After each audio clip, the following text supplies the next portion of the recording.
Peace and blessings, brothers and sisters. Alpha Quabo, aka Show here at Radio Diamond TV. Welcome one more time.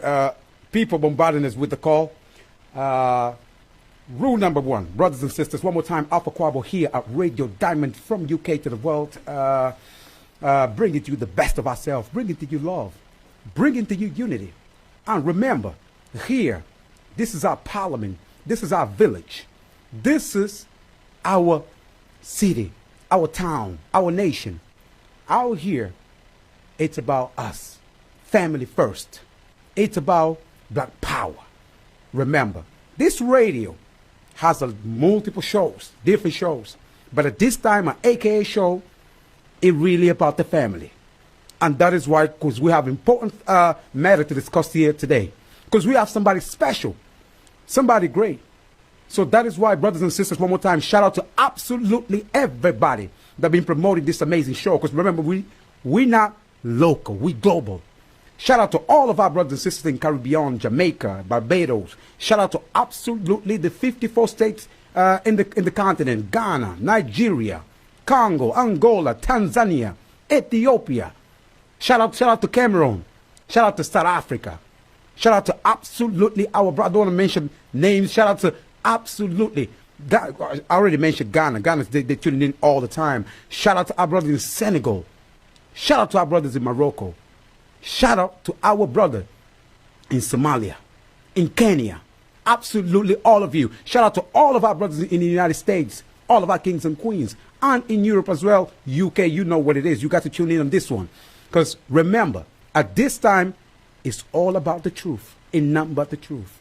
So I need you, brothers, to promote, to share this message. So right now, we're streaming straight live at Radio Diamond TV. You can go over there, just click on the link. We live streaming from all over the world. So we also streaming live on Facebook. So Radio Diamond page, Alpha Quabo page, we live out there. And remember our first thing first. Since we don't trust this social network, my brothers and sisters in Ghana, Congo, Angola, South Africa, press play.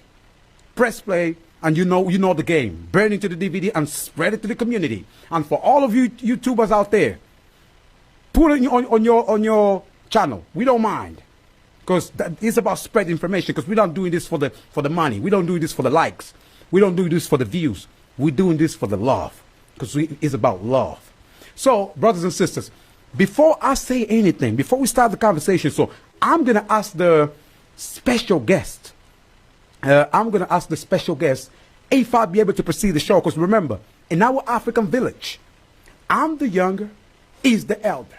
So I cannot start the conversation without his permission. So can you allow me to proceed the conversation, sir? In the spirit of the elders, the power of our ancestral blood that flows around this planet, which is not segregated by borders, the ancestors give you permission, as well as myself, to proceed with this event. Thank you very much. Right.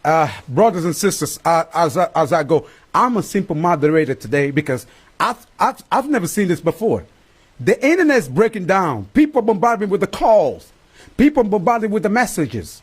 People in Chicago, in Washington, D.C., people in ATL, they're calling me like I own them a bill or something. Brother, what time you... Calm down, my brothers. Calm down. It's about the family.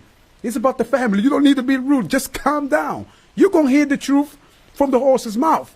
But just calm down. Brothers in South Africa, same thing. Alpha Quabo, what's going on with you? Calm down, my brothers and sisters, kings and queens. So we already got it. Please, I'll post it one more time. The contact is right on the screen, as you can see. But just in case you want to get in touch with the family, it's simple. In case you want to get in touch, the number is right there in your screen. So you can text, only text, because today is about, the floor is about the special guest, but text. You can put your questions out there. You can watch us on Radio Diamond Live right away out there. You can... this is the WhatsApp number, international, so you can just put +44 77 800 75693. You will be connected with us Text, not phone calls, just text. So, as we said to you, before we do anything, we always pay respect to all of our ancestors who gave blood, sweat, and tears for us to be here today. Remember, this is a spiritual show. It ain't just about emotion. It ain't just about the physical, but this is a spiritual show. And we always have to remember the greatness of us, the great of our ancestors. So, we're going to be having 1 minute silence to all of our brothers and sisters. And then I want you to pay attention to this image that you're about to see. Great ancestors. Some of them you know, some of them you might don't know. But I want you to pay attention with this music, these beats behind this slideshow. My technician prepared that for all of you. So I need you to pay attention right now as the 1 minute silence starts in now. And just follow this rhythm here. Follow this rhythm. Look at your image and close and pay attention to this one.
As you can see, brothers and sisters, it's really about spiritual.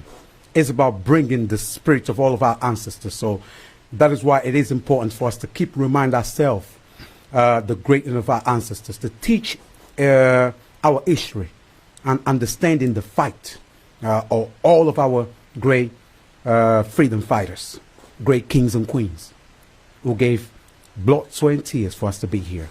So, brothers and sisters, as you clearly see that we totally live, I want one more time to promote. Let the family know, brothers. Let the family know, because this show is exclusive for you. It's for the family. It's to hear from the horse's mouth. It's really about us connecting as a family. So we're going to be playing this quick track, this quick video here of the NFAC in Louisville. It's only about a 1-minute interview, just so you understand. And that's why we're going right away to the conversation. But I need you, brothers and sisters, one more time, share this message to the people worldwide. So listen to this quick video, just so we can then bring the conversation alive. Pay attention, brothers.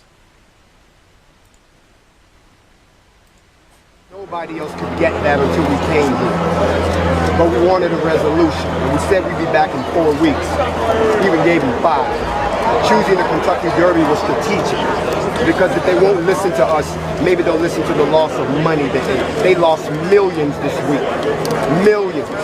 So that's why we came to re-emphasize that will make your life very uncomfortable. So you will not be able to ignore the fact that when it's one of us that does the same thing that those police officers did, you lock us up in a heartbeat. So we're just going to make it worse and worse and worse until they do something. Yeah, because like right now we see a different name every week, and there is march and there is people protesting. But is there a solution to that? Do you think America can it be better for African Americans? Until America admits its wrongs against us, until America atones for the sins of slavery, Jim Crow, Reconstruction, until America begins to treat us. Brother, as you can see, this video of the General, Grandmaster J, in Louisville, Kentucky. So, brothers and sisters, we're now going to bring out special guests. First of all, help us to understand the state, the police department in the United States. How's everything going? Because obviously we've seen the NFAC in boots on the ground in Louisville, Kentucky, pressurize the system from inside. So how's the situation over there regarding Breonna Taylor? Because it's been a long time. With your support, with your tenacity, things will start changing. They start coming up. They was trying to hide it. They was trying to hide what's going on. So tell us the situation over there with Breonna Taylor and also the police department in the United States, just so you can update the family. Well, first of all, let me thank you for having me to come back before all of the good people on that side of the globe. It is a pleasure to be back on Diamond Radio and TV here in the UK. Before I start talking and answer that question, you know, we broke the internet, and when we came on, immediately Instagram has crashed. They crashed as soon as we started. So I guess there's that many people that want to tune in. But before I begin, let me acknowledge all of the people in the UK, in England, in Northern Ireland, in Scotland, Wales, and of course, all over the United Kingdom. Let me also acknowledge all of my brothers and sisters, all down through Antigua and Barbuda and Bahamas and Barbados, Dominican Republic, Grenada, Haiti, and all those places, all down by that particular part of the world. But then most importantly, not to discriminate anyone else, let me salute all my brothers and sisters and the people who called and thought that I was actually there about to run over your station. No, I am not. I'm still in the United States. I still want to send out a big shout out and a salute to everyone in Nigeria, Ethiopia, Egypt, the Democratic Republic of the Congo, Tanzania, South Africa, Kenya, Uganda, Algeria, Sudan, Morocco, Mozambique, Ghana, Angola, Somalia, the Ivory Coast, everyone down in Madagascar, Cameroon, Burkina Faso, Congo, Niger, Malawi, Zambia, Mali, Senegal, Zimbabwe, Chad, Tunisia, Guinea, Rwanda, Benin, Burundi, South Sudan, Eritrea, Sierra Leone, everybody who's listening in from Togo, Libya, the Central African Republic, the rest of y'all hold tight. You should know all of these countries. Mauritania, the Republic of the Congo, Liberia, Namibia, Botswana, Lesotho, Gambia, Gabon, Mauritius, Equatorial Guinea, Eswatini, Djibouti, Reunion, Comoros, Western Sahara, Cape Verde, Mayotte, Sao Tome and Principe, Seychelles, and St. Helena, Ascension, and Tristan in the UK. I am saluting all of you all because you are one family. Now let me turn and give a shout out to all of my brothers and sisters in the United States of America, in Canada, and all down through South America. And then, of course, the rest of the world that has tuned in. They asked me to come before you. I am here. I am the Grandmaster Jay. I am the founder and supreme commander of the NFAC, not just the organization, but this movement.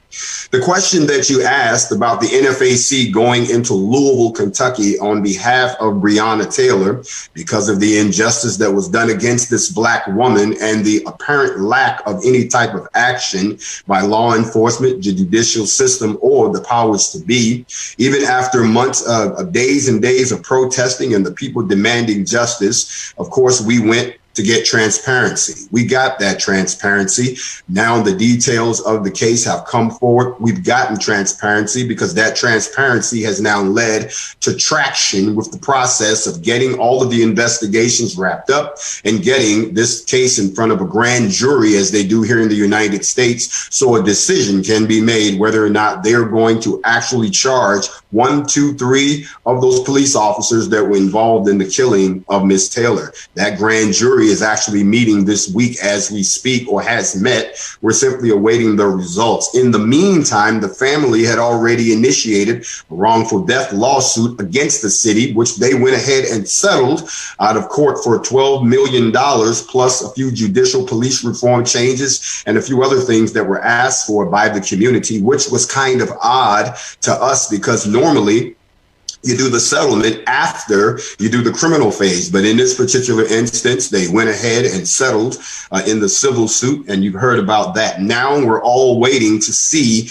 what's going to come out of the grand jury room. Some people feel like they sold out, that they shouldn't have taken the money. Two totally different instances. Yes, there are those who feel like they should have waited until after the criminal proceedings were wrapped up, so then they could put a number on trying to pursue this civil suit. But let us be honest, from what we've seen, the way they've dragged their feet about this case, and the fact that if it wasn't for all the other groups that protested that were there, plus the pressure put on by the NFAC, that we wouldn't be where we are today. So it looks like we're coming down the home stretch with the Breonna Taylor case. Yes, there has been pressure applied from the outside. There has been pressure applied from the inside. There are conversations that needed to be had to move this along so we can get closure in the death of Breonna Taylor. Well, moving to the police department, do you see any sign of changing? Because the way they look at it, they just don't give a damn. They've been we call this a human rights abuse. Seems like now they totally abusing their power. What is your thoughts about the state of the police department in the United States? It looks like they now moving as the Donald Trump mindset. I don't care. But we've seen the movement of NFAC. We've seen the movement of different organizations over there. What is your take now? Do you reckon that it is about to put a stop, or about for us to say enough is enough and let's really deal with them the way they've been dealing with us? What is your thought about the state of the police department in the United States, real quick? Say the state of the police department in the United States. I need my brothers and sisters around the world to understand that the policing institution in the United States of America grew out of another institution, which used to be called the Slave Patrol. These were the people who had to catch slaves when they got away. bring them back, whether dead or alive. They had to be 16 years old, all the way up until 50 years old. White males could then track down people who were slaves and bring them back in one way, shape, form, or fashion. That in turn has metamorphosized into the police department that you speak of in the United States. Unfortunately, it has become painfully apparent to us that the culture that came out of slave catching still permeates through this culture of what we call the police department. So I've been overseas, I've lived overseas, I've dealt with the Polizei in Germany, I've dealt with the French police. It's a totally different type of policing. So I would say that the condition of policing within the United States is one that is archaic, it is draconian, it needs to go away. It needs to be rebuilt with the input of the people. More specifically, in the Breonna Taylor case, 2 concessions that the police department did make. Number one, they fired the police chief who already was replacing the last police chief that quit when this all came about, and they put a black woman in as the interim. The other thing that most people will find interesting is that going forward, no warrants can be executed unless they're signed and seen by a commander. That wasn't happening before. But here's the part that you'll find most interesting, my people, is that whenever there is a police involved shooting, those police officers now must submit to a drug and alcohol test, which wasn't being done before, which raises the question, are you meaning to tell me that it's a possibility that most of these people that have been killed at the hands of police officers, that the officers could have been high or inebriated at the time? Well, guess what? That is a change that they made to their system. That's Louisville. The United States as a whole has yet to address the reform of policing within this country. The Department of Justice has yet to bring the hammer down on all of the injustices that are stacking up like firewood in the United States, of the injustices and human rights violations that are committed against Black people, African Americans, people of color, melanin people, disproportionately against everyone else. We're not saying that they don't police the white people. They do. We're not saying that they don't lock up the white people. They do. But they get more leeway and their situations are de-escalated while ours start off at an area of total escalation. That has not been addressed. We are at a breaking point. We have reached we tired of talking. We have in fact reached an NFAC frame of mind. You fill in what the F means. In the meantime, the pressures that need to be exerted on the police departments, on the judicial departments, and on all of the municipal governments in these places, that pressure is being applied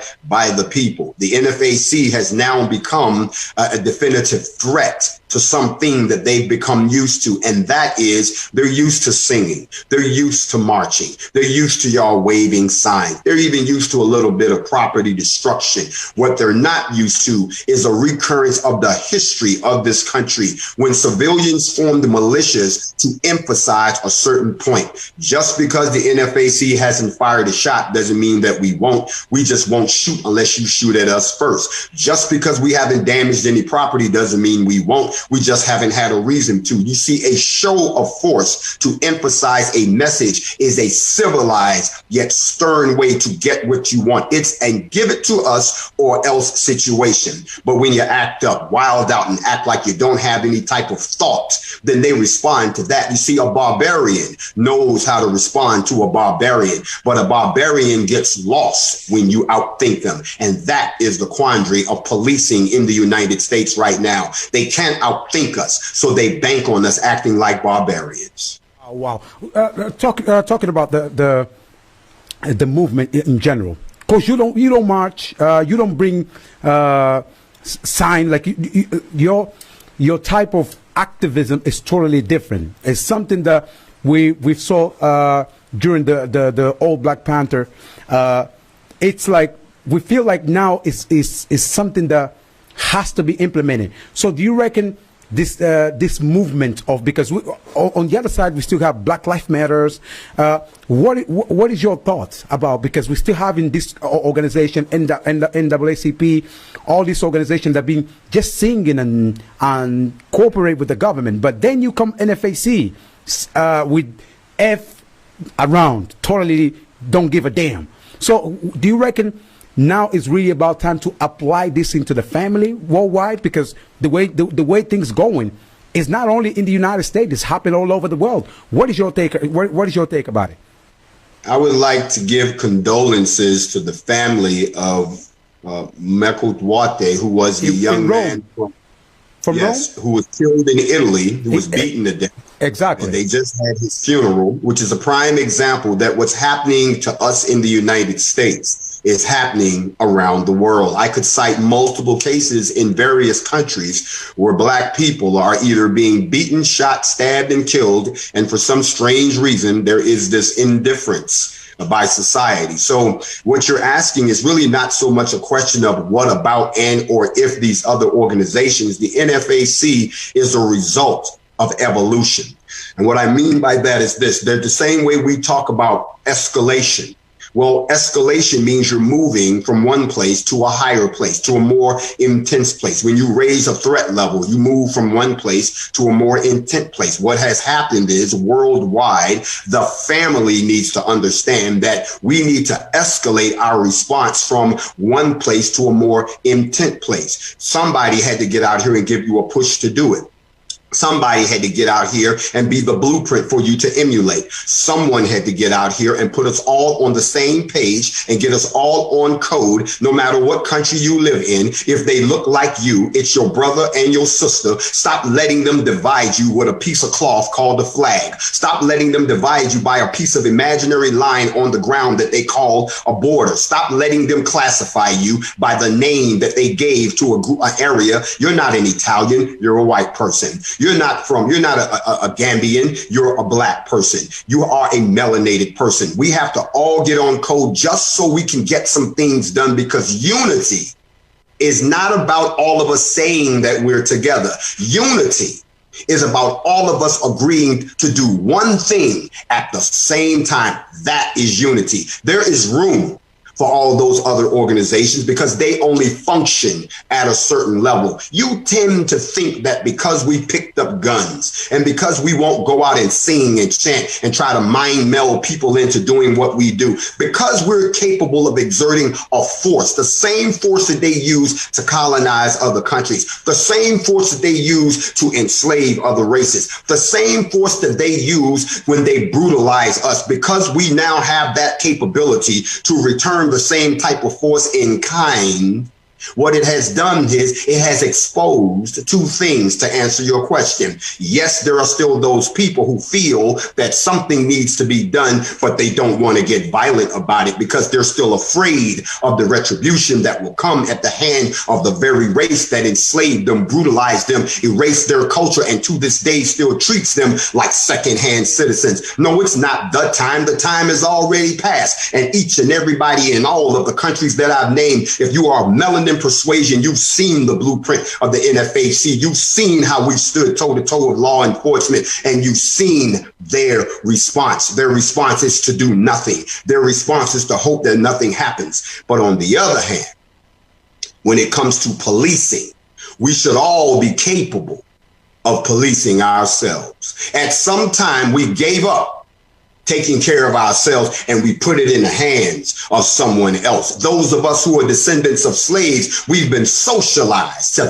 think that someone has to do everything for us. We are entertaining myths of inferiority that don't exist. Our superiority has been robbed from us. And before we can talk about protesting, before we can talk about making another race do something to treat us better, we have to learn to treat each other better and get over all of these divisions and stop letting our own people be the ones that tear us down because of their fear, that tear us down because they've already sold out their race, that tear us down because they're full of self-hate, or tear us down because they've given up hope. You have got to have hope in order to move forward right now. You have got to be able to get on code with your brothers and sisters in order to move right now. There are people all over this planet that's ringing the bell and blowing the horn and telling you this. So policing is the least of your problems. If you can't get on code as a people, if we can't take one step together as a people, and if we're not prepared to push back just as hard as we're being pushed.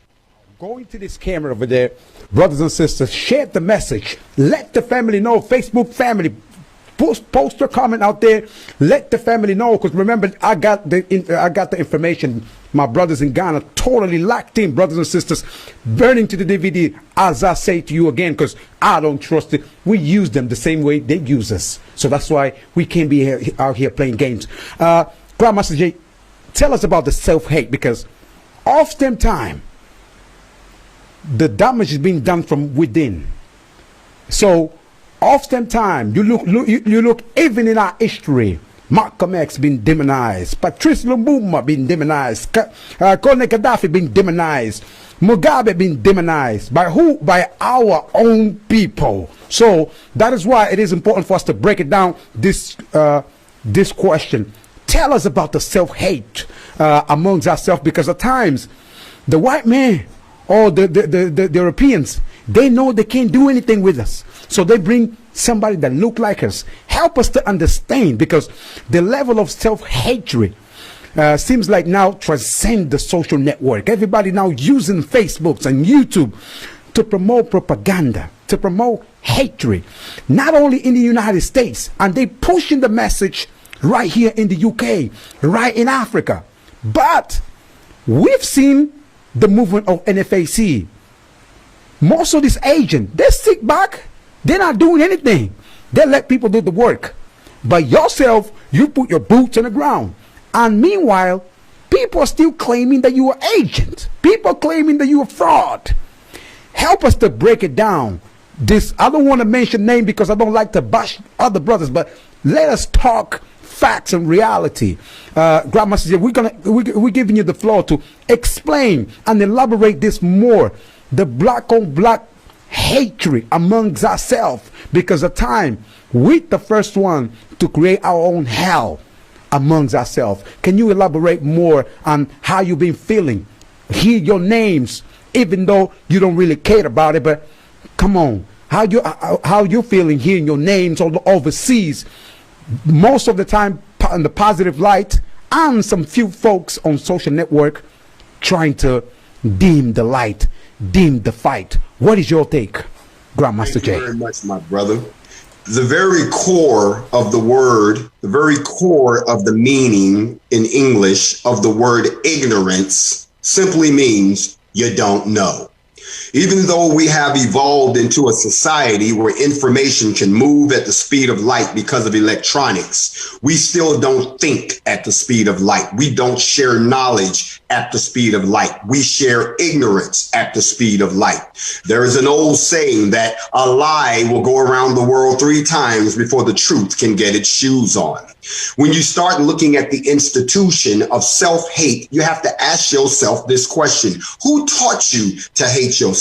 In the words of Malcolm X, who taught you to hate the color of your skin, to hate the texture of your hair, to hate the shape of your nose, to hate the way you walk, talking everything about you, to the point where you would try to change yourself or attack those that look? Who taught you those things? Those things were taught to you by people who hate you. They were taught to you by people who don't look like you. They were taught to you by people who saw your great wonders, saw your great civilizations, saw the beauty of your people, saw the beauty of your art, saw the beauty of your culture, saw the amassing of your wealth that had nothing to do with them. And they became jealous and they became envious. And those two made them hate you. Jealous and envy will take you to hate. And once they started to hate you, they then wanted to possess everything that you are without you. They want your skills. They want your music. They want your hard work. They want your women, your children. They want everything, but they don't want you. Therefore, they socialized you and brainwashed you over centuries to hate yourself, because as long as you didn't think highly of yourself, as long as they could destroy your racial esteem, as long as they made you think that you wasn't worth nothing, hadn't done nothing, ain't never been nowhere, that everything about you is ugly and wrong, and that everything about you is on the underbelly, on the bottom of the ladder, as long as they beat that into you, sooner or later, you would perpetuate that and pass it on to your children. Self-hate has become a generational curse that has been with us since day one. But self-hate is a spirit that rests until it is aggravated. You don't know who the spirit of hate has infected until you aggravate that spirit. And oh, to answer your question, when I first started off this trek of mine, because I was sick and tired of being sick and tired, not just of what I saw down in Brunswick, Georgia, but just sick and tired of being sick and tired when I think back to 2014, when I actually first got into activism, trying to be a protester. When I think back to the frustration when I first started this and no one knew who I was or who knew what the NFAC was, it was all right because I felt like we were going to make a difference. But one thing that I've learned, as they say, is that that familiarity breeds contempt. And as the NFAC and our actions became more and more prevalent, as people became inspired, as elders said, this is what I've been waiting on, as people around the world said, anyone who's brave enough to put boots on the ground with guns against the most powerful nation on earth, the United States, I have to pay attention to them, because contrary to popular belief, it is said in his book, Destruction of a Black Civilization, Chancellor Williams said that the Black folks, African Americans, call yourself what you will, in the United States, that the rest of the world looks at us because we're in the best position. If anybody's going to show you the blueprint for raising up and getting out from under the enslavement, the rule, and everything else, it would be us. So, of course, when I started to see this spread, I was overwhelmed. I couldn't believe it. I thought there must be others out here talking just like this. I sought out like-minded people like Kebi Sema. I went out and I tried to find people like in the EFF. I went out and I looked all over because I wanted to find other people that had already arrived where I was. And even though I saw people overseas that were doing it, I did not see anyone on that level here in the United States, taking nothing away from my other brothers and sisters here that have been on the front line, but not on the magnitude that I wanted. So now where are we? Now we are global. So of course, here comes the hate. And at first I was surprised, especially when I saw who was doing the hating, especially if I don't know you, never met you, never had two words to say to you. Why would you hate me? Isn't what we're doing for the liberation of our people? But then I had to go back and remember history. Then I had to go back and remember what Tom Burrell wrote in his book, Brainwash, which is challenging the myth of Black inferiority. Then I remembered that there are always going to be those people who look just like me physically, but don't look like me mentally, don't look like me spiritually, already have sold us down the river and are comfortable in their captivity. They don't want to change, not because they wouldn't enjoy the change, because they're afraid. And I have no problem saying this to the world. There's nothing more disgusting to me and disgusting to my Black queens than a man who is a coward, a man who is a weakling, a man who hides his fear and manifests it in all types of ways and attacks his own brother. I don't pay them any mind because I know the Most High will deal with them. I don't come down to their level because he didn't put me on this path to care about what people think. He gave me a mission. He said, go forth. It is time to ring the bell, blow the horn, and get your people to stand up. Don't worry, they'll do the rest. But those others, you tell them, get behind you. I never knew you. They are not worthy of the conversation. So therefore, I don't buy into that. Now, what I will tell you is this. It amazes me that the things they say with no proof, they'll manufacture something. Well, this is proof right here, but they haven't done their research. They don't know me. Oh, he came out of nowhere. I've been around for a long, long time. They'll find out then when they're wrong, they'll get quiet. Every time the NFAC does something that has the world uplifted, they get quiet until they find something else negative to talk about. You see, in their minds, they want this all to stop. They want it to go away because some of them are making a living off of fake hope. Some of them are making a living off of selling you other people's knowledge. Some of them are making a living by catering to the fear of Black people who have been brutalized and victimized all over the world. On top of that, most egregiously, most of them are letting you know in so many words that they're still afraid of the slave master, because in their mind, only the slave master could have done something like this. Only the slave master could have paid for something like this. Only the slave master could be behind this, because there's no way that black people could be behind this. So I get accused of each and everything in the world, even if it's so far off the beaten path, because they know that a lot of you out there are infected with ignorance. You're more so ready to believe the negativity because this is something you've never seen before. You can't believe it. It must be too good to be true. There has to be a catch. Your liberation showed up and you're scared to get on the bus. Your freedom showed up and you won't pull up to the table and take a bite. It is time for you to take off, put down the signs and the rainbows, and step up with some bullet holes to put in the shows, and y'all ain't even gonna pull a trigger. Won't bust a grape in a fruit fight. But the minute somebody tells you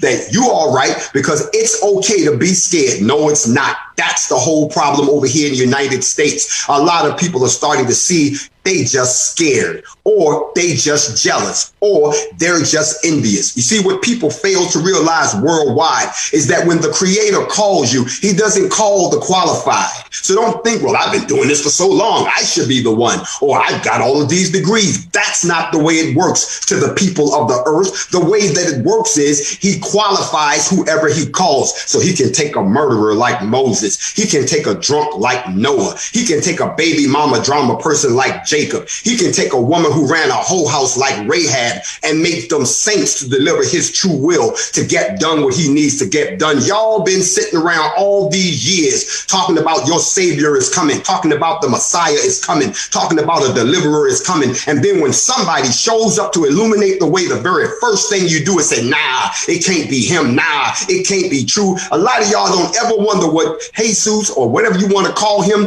Yeshua, Jesus, or whatever the savior, you never wonder what he did for 33 years. You just know that in the 33rd year, he came on the scene according to what is written and was healing the sick, raising the dead, giving sight to the blind. Nobody disputes any of that, but they damn sure don't talk about what he did before the 33 years before that. I got people over here in the United States that are quote Malcolm X just as well as I do, but they don't talk about Malcolm Little and the life that he had before that. But when it starts to happen where you might have to do some work, where you might have to stand on the line, where you might have to move, where you might have to show what you're truly made of, it is more comfortable to hate and to fear than to say, let me get behind this, because it not only benefits me, it benefits the children that come behind me. I don't pay that hatred any mind. I keep on stepping because I know I'm protected.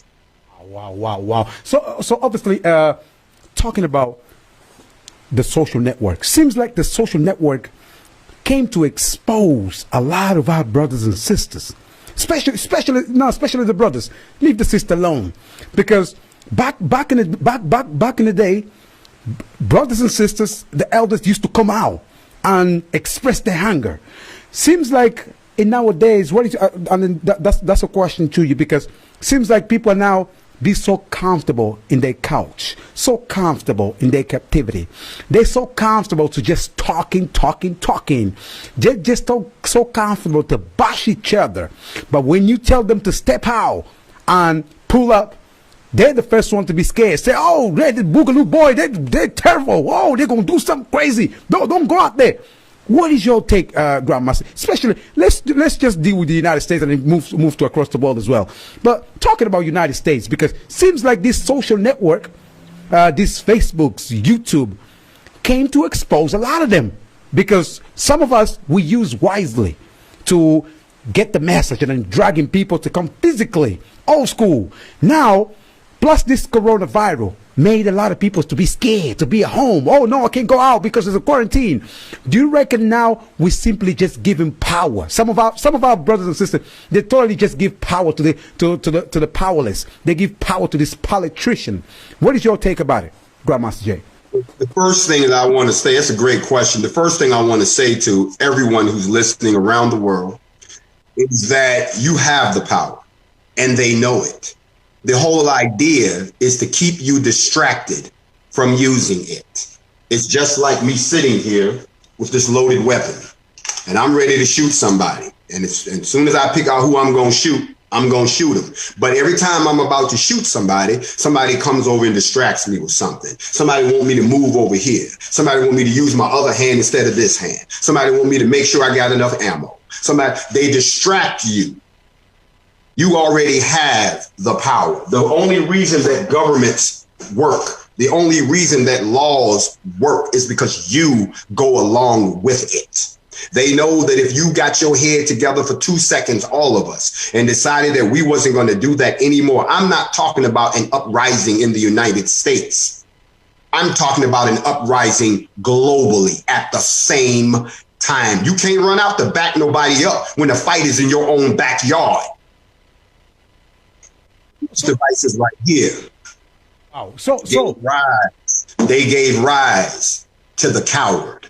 The internet coward was born. You're absolutely right. There used to be a time before the internet when if you wanted to say something to somebody, you had to call them on the phone, or you had to go visit them, or you wrote them a long letter.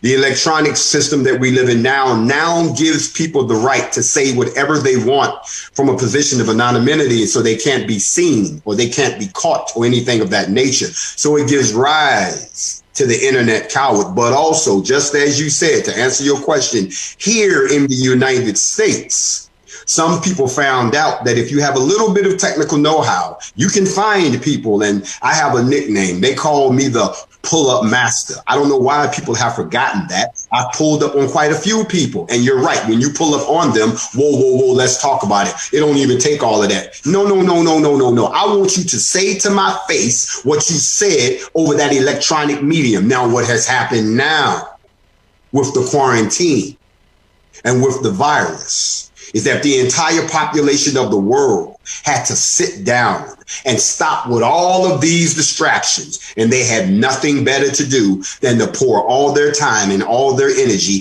into these platforms right now. And when they did that, these platforms evolved, because now you don't just come on here to post a picture or to say something crazy. Now people actually get information. People actually are getting taught. You can actually get a peek into something that's going on, as we do all the time with the live streams, so people can see something that goes on. Here's what has happened. When the NFAC and the movement started, it was all shown on social media. People could see it happening themselves. And then all of a sudden it occurred to them, wait a minute, I'm watching these people do things, but these other people that I tune into all the time, they never do nothing. It just hit them. It exposed them, because they don't have to go back and say, forget what they doing. What are you doing? You've been talking about it's time all this time. You've been telling us we got to strap up all this time. You've been telling us we got to take it to the man. I tune in and I watch you all the time. I'm even giving you my money so you can tell me so I can be ready. I am investing. This is what's going on in the States. I am investing in you all the time. This system has made it easy for you to advertise, sell stuff that makes people think that you're on the front line, that you are learning. You can get an instant audience just like that without selling a ticket. But when the NFAC started showing people how it's done, all of a sudden, now we got a problem. Now people see the difference. So all of these people got exposed. So what was their response? We must destroy this. We must tear this down. We got to make people, we got to pull our people back. And some of y'all are so weak-minded, you're falling for it. You don't even go on, you don't believe what you see with your own eyes. You sound like the slaves when they came out of Egypt and they got down to the Red Sea and they had to part the ocean. He told them, after all you've seen, after everything the Creator has shown you, even after bringing you out of bondage, you still stupid enough to sit there and let somebody get in your ear and tell you some stuff or show you something that they don't loop together and make you believe that what you saw was not real. Doing that this time to every melanated person on the planet under the sound of my voice would be a fatal mistake. Wow. Talking about the use of force, because as you said, everything happened in the barrel of a gun. And the United States, move to the continent real quick. They've been using a lot of tricks to lock the continent of Africa totally in their pocket. Then the Chinese, they've been doing the same. Then the Arab. Help us to understand the foreign policy ever since you You almost break into the system. You are in the system. Help us to understand the foreign politics in America, because they've been creating militias to topple governments. If I don't like you, I will use a militia. I'll just finance one party. Now, chicken are coming home to roost. So y'all been that's why everybody's clapping. But help us to understand, because they've been very effective. If I don't like you, I'm gonna get rid of you. I'm gonna create Al Qaeda. I'm gonna create the Bin Ladens. I'm gonna create the what's the new one in Nigeria? They create, I forgot the name, ISIS. They create all these militias to literally control and destabilize the government. Now the black militias is coming home to roost. What is your take about it? Give us the insight. Three things. Let me answer your question 3 ways for all the folks that are watching. The first part of your question I want to answer is that we collectively have forgotten who our enemies are. We actually walk around like we don't have any enemies, like everybody's just okay with us. And then every once in a while, we have a disagreement. No. There are groups on this planet that have made you their enemy since before you existed, and they haven't stopped. If they have their way, they will commit genocide or enslave every last one of you and live off the spoils. The first problem is you've forgotten that you still have enemies. So you walk around in this laid back state until someone does something, then you want to get upset about it. No, you are still in a cultural state of war, and you have been for almost 3,000 years, and you have forgotten. You have what we call cultural amnesia. You still have enemies, and those enemies are the ones that create the agencies that you just talked about. When there's the rise of ISIS, we must do something about it. Remember, they create the problem, then they come up with the solution and tell you it's for your good. The problem with the NFAC was they didn't create it.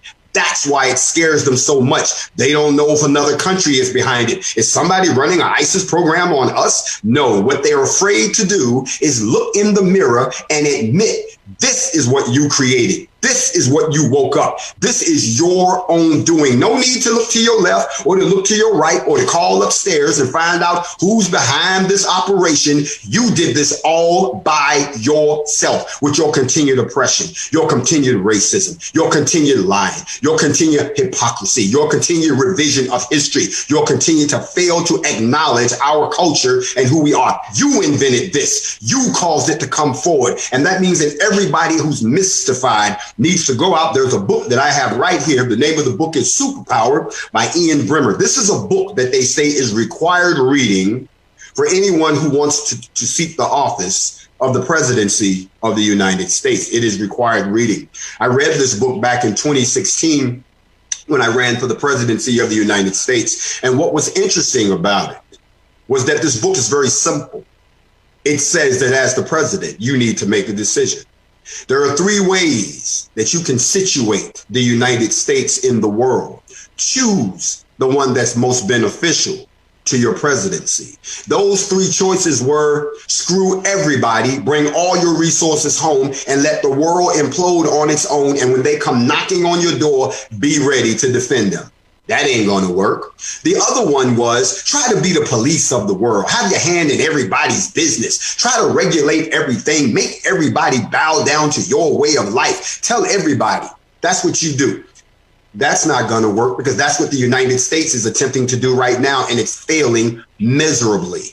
But the last choice was the one that made the most sense. It was form a coalition of like-minded countries that are willing to pursue the elevation of the civilization as a whole by pulling everybody up by their bootstraps. I said this, there's a video out here somewhere from back during the 2016 campaign when I said those very same words. Those words weren't heeded, and now this is what they have. So now countries like the United States and China have free reign to invade the motherland under the guise of puppet regimes, planet leaders that they control, who do nothing to honor the will, which is why I've said it before, and now I'm speaking directly to the continent of Africa. All the leadership needs to be removed, and the tribal chiefs need to recognize a consolidated leadership and the reformation of the United States of Africa, which means, yes, there would probably have to be some war. Yes, some folks would have to be expelled from the continent. But in order for us to return to the glory that we once had in the motherland, it is going to take the removal of all of those entities that are corrupting it right now in the United States. Those people in the United States that feel that you have acquiesced to this society enough that you're willing to stay here and put up with this society, then you do so. But this process that I'm talking about, in order for us to remove these people from these places so that we can have some semblance of our own civilization again, we would have to leave some of our own people behind, because everybody is not on that page. This is what's going on in the world right now. They're playing politics. They're playing chess, and you're the pieces. They're playing Monopoly, and they've got all the money. They're playing, I don't know, you don't remember this game. They're playing craps and the dice are loaded. Either way, it's a crooked game. And we're standing by letting them play it because we have forgotten that we still have enemies. When you talk about force, unless you meet power with power, it will never recognize you. Because the NFAC brings force, the impending threat of force, still capable of having a conversation, but backing it up with force, not signs and rainbows, but backing it up with force, then they're more inclined to listen. They're more inclined to negotiate. They're more inclined to vacate. They're more inclined to give you what it is you're asking for, at least reach a compromise. Force is necessary in the situation that we're in as a people right now. Talking about force. In one side in the continent, we have the AFRICOM. Then we have NATO. Then we have the World Life Organization, the World Health Organization, whatever they want to call it. Then we have IMF. So literally, seems like they're using all this trick, this foreign trick with health and force to totally control the continent and the African people worldwide. What is your take about this institution? They make it look like it's inclusive. Even they're putting puppet faces just so we can be content with the situation. They put puppets like Barack Obama, puppets like Ted Ross from Ethiopia. Shout out to all of our great El Selassie, but he making us look so bad. Ted Ross, Kofi Annan. What is your take about all this international institution that really seeks to lock the continent and the African people worldwide? What is your take, Grandmaster Jay?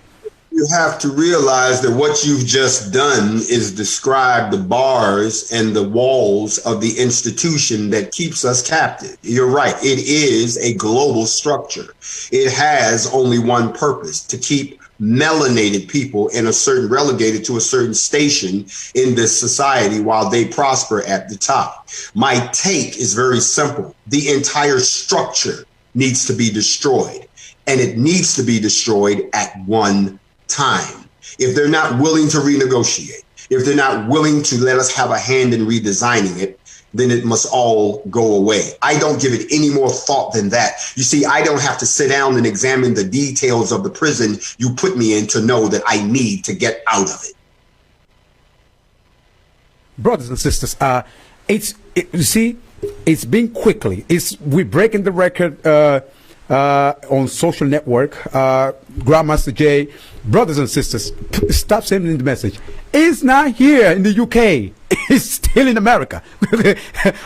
I almost brothers wanted to come to the station. Don't you come to the station? It's not here in the UK. let me speak to that, Akudo. Let me speak to that. Okay, but just to mention real quick, brothers and sisters, don't come to the station. It's not in the UK. It's still in the United States. In the UK. I'm not there. Y'all can calm down. They mobbing the radio station. Listen, to all of the good folks in the UK, all the folks in Africa, and all of the folks in the Caribbean, I am coming to see you. But today is not that day. We are still working on issues here in the United States. I've been threatened by a sitting U.S. congressman as well as the organization. We need to deal with that. Plus, we are still waiting on the outcome of the Breonna Taylor case. But rest assured, When I set foot in your land, I would expect you all to come out so we can get some FaceTime. That is for everyone under the sound of my voice. But please stop. I don't know who started the rumor. I am not in the station at the UK, and I know your phone lines are blowing up, and some people are saying we have broken the internet in a few countries already. That is what happens when people have the audacity of hope. Hope is what you're seeing. Wow. Brothers and sisters, as you can see, it is about the family. It's about connecting. Share this message. Soon as we finish, download it, put it anywhere necessary, because that's what it's about. It's about connecting. So moving to the economy. So, brothers and sisters, do me one favor. Stated the 10 steps that we must need to build our nation. So we're going to hear from Grandmaster Jay. 10 steps, brother. Practical steps. I don't want to hear no dreams and no. 10 practical steps to build our own sovereign nation. That's why the NFE's been preaching about. So that's why we're going to hear.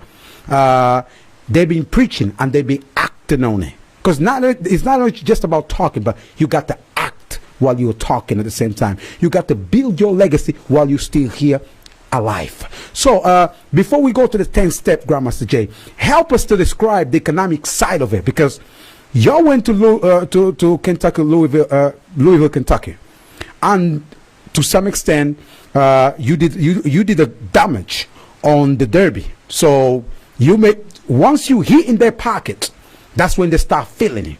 What is the actual result right now? Because we hear the brothers and sisters in the internet talking about, oh yeah, they showed up but they didn't do anything. But realistically, nobody wanted to go to the Derby because there's so many black people with the straps. Nobody want to go over there. Let's be real. So what is your take? Because some of our brothers and sisters, they're saying, no, the protest wasn't really successful because they didn't do anything. What would you say to the people that they were doubting? They didn't really understand the movement. That I've said in the United States many times, and now I'm going to say it worldwide. If you wasn't there, shut up. If you were not, there were boots on the ground, shut your mouth. Number one, you didn't have the courage to be there. That's the first thing. Number two, it's because you weren't there, you're going on hearsay. And last but not least, if the only thing that you think is brute force is the way to get your results, then you'll never get anything. The NFAC went back into Louisville and we did exactly what we said we were going to do. And that was to shut down the prophets of the Kentucky Derby. You see, they didn't want to listen to the speeches. They didn't want to listen to the protesting. They didn't want to listen to all of the legal reasoning. They didn't want to listen to all of the chatting online. There's two things that our enemies understand, and that is money and violence, and a combination of the two. Most of you all don't understand what you actually witnessed. Most of you all don't understand why they took the steps that they did when we showed up. And most of you didn't have the luxury of viewing the standoff that happened between not only the Louisville Police Department, but the Department of Homeland Security, the U.S. Marshals, the Louisville State Patrol, and a few other agencies that they called in because they anticipated rampant violence when we showed up. But we got what we wanted. We cost them $162 million that they would have made if people were allowed to come to the Derby. Nobody said they couldn't run their horses in a circle, but there wasn't going to be nobody to sit there and watch it. And of course, you got those people who cannot believe that kind of pressure worked. They'll sit there and say, no, they did it because of COVID-19. Shut up and sit down. You have no clue about what you're talking about, especially when 2 weeks before we said we were coming to the Derby, they had already said we're only going to allow 13% of the people to come in so they can practice social distancing. But after they found out that we were targeting the Derby, after they found out that there was going to be a chance that people who wanted to go to the Derby would have had to get through us, they said nobody could come. So that means not only did the Derby lose money, The hotels lost money. The restaurants lost money. The vendors lost money. Hell, even the people that you had to pay to park in their front yard because the Derby is in a neighborhood, they lost money. 162 million lost, and an additional 13.5 million that was lost because they couldn't go to the casino. When that happened, it's interesting that the very next day, the day after the holiday was over, that they came out and announced they were going to the grand jury, that they came out and all of a sudden we got what we wanted. It was to hit them in such a way that they got phone calls that were uncomfortable, and they got them. Additionally, it was also to show to the world, black people, that you can organize yourselves and strap up just like the police and go stand right in front of them and dare them to do something to you like I did, and they will just stand there and look at you. They won't mace you. They won't beat you across the head. They won't tear gas you, especially if you're out and outgun them. That's what happened. You all keep talking about what they didn't do nothing. You should thank the maker that nothing happened out there, that nobody fired a shot, because it would have spread. You don't get it. There is such a thing called a shot that's heard around the world. And I don't care what would have happened out there. If somebody had fired a shot, it wouldn't have made a difference, because then shots would have been fired both ways. A bunch of people would have got killed. And then everybody that you don't think is your enemy would have raised up against you because you look like the people who went down there as a response, when this all boils down to the fact that you're all getting distracted. It's about a black woman that was killed, a black woman that nobody seemed to give a damn about, a black woman that needed some justice. And all you naysayers and all you people that's pointing fingers who are still too cowardly to join the NFAC, pick up a weapon and stand the post, is the first one that got to come out your mouth and criticize without realizing that sometimes you got to play chess instead of checkers. You jump when you play chess. Checkers. You jump into conclusions. Chess is about strategic moves and counter moves to put the pressure. What was the goal? All eyes on Bree. Not all eyes on me. Not all eyes on the NFAC. And damn sure not all eyes on the protesters of Kentucky.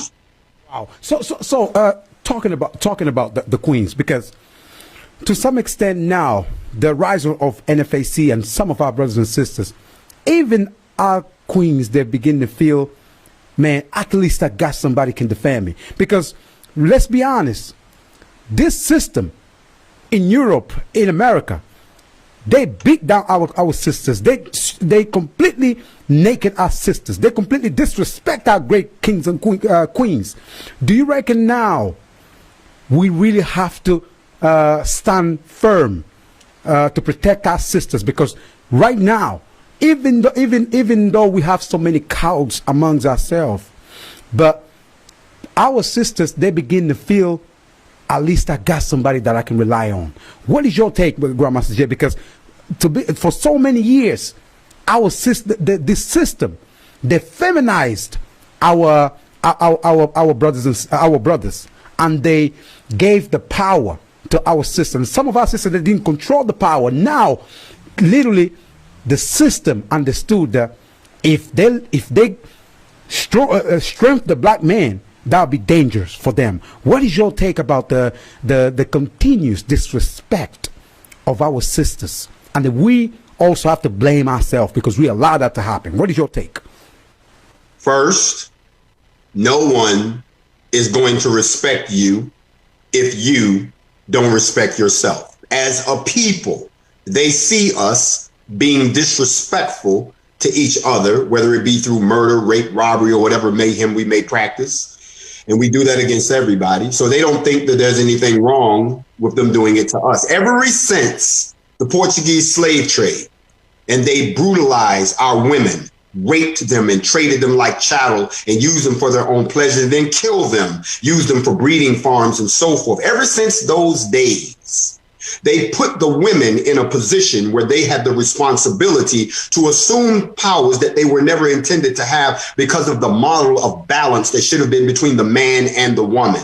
You're right. They brutalized the men. They raped the men. They made the men powerless because they realized that the most dangerous, the most powerful creature on earth is the black man in his natural state. So they had to change that. So by changing his natural state, they shifted responsibilities over to the women, and the women did what they could do out of motherly love to protect their children, especially their male offspring, so this wouldn't happen. Over the centuries, what has now happened is you developed an entire generation of what I call mama's boys. You developed an entire crop of brothers who think that they can't make it unless a woman is helping them. What has happened now is the men have become weakened and the women have become emboldened.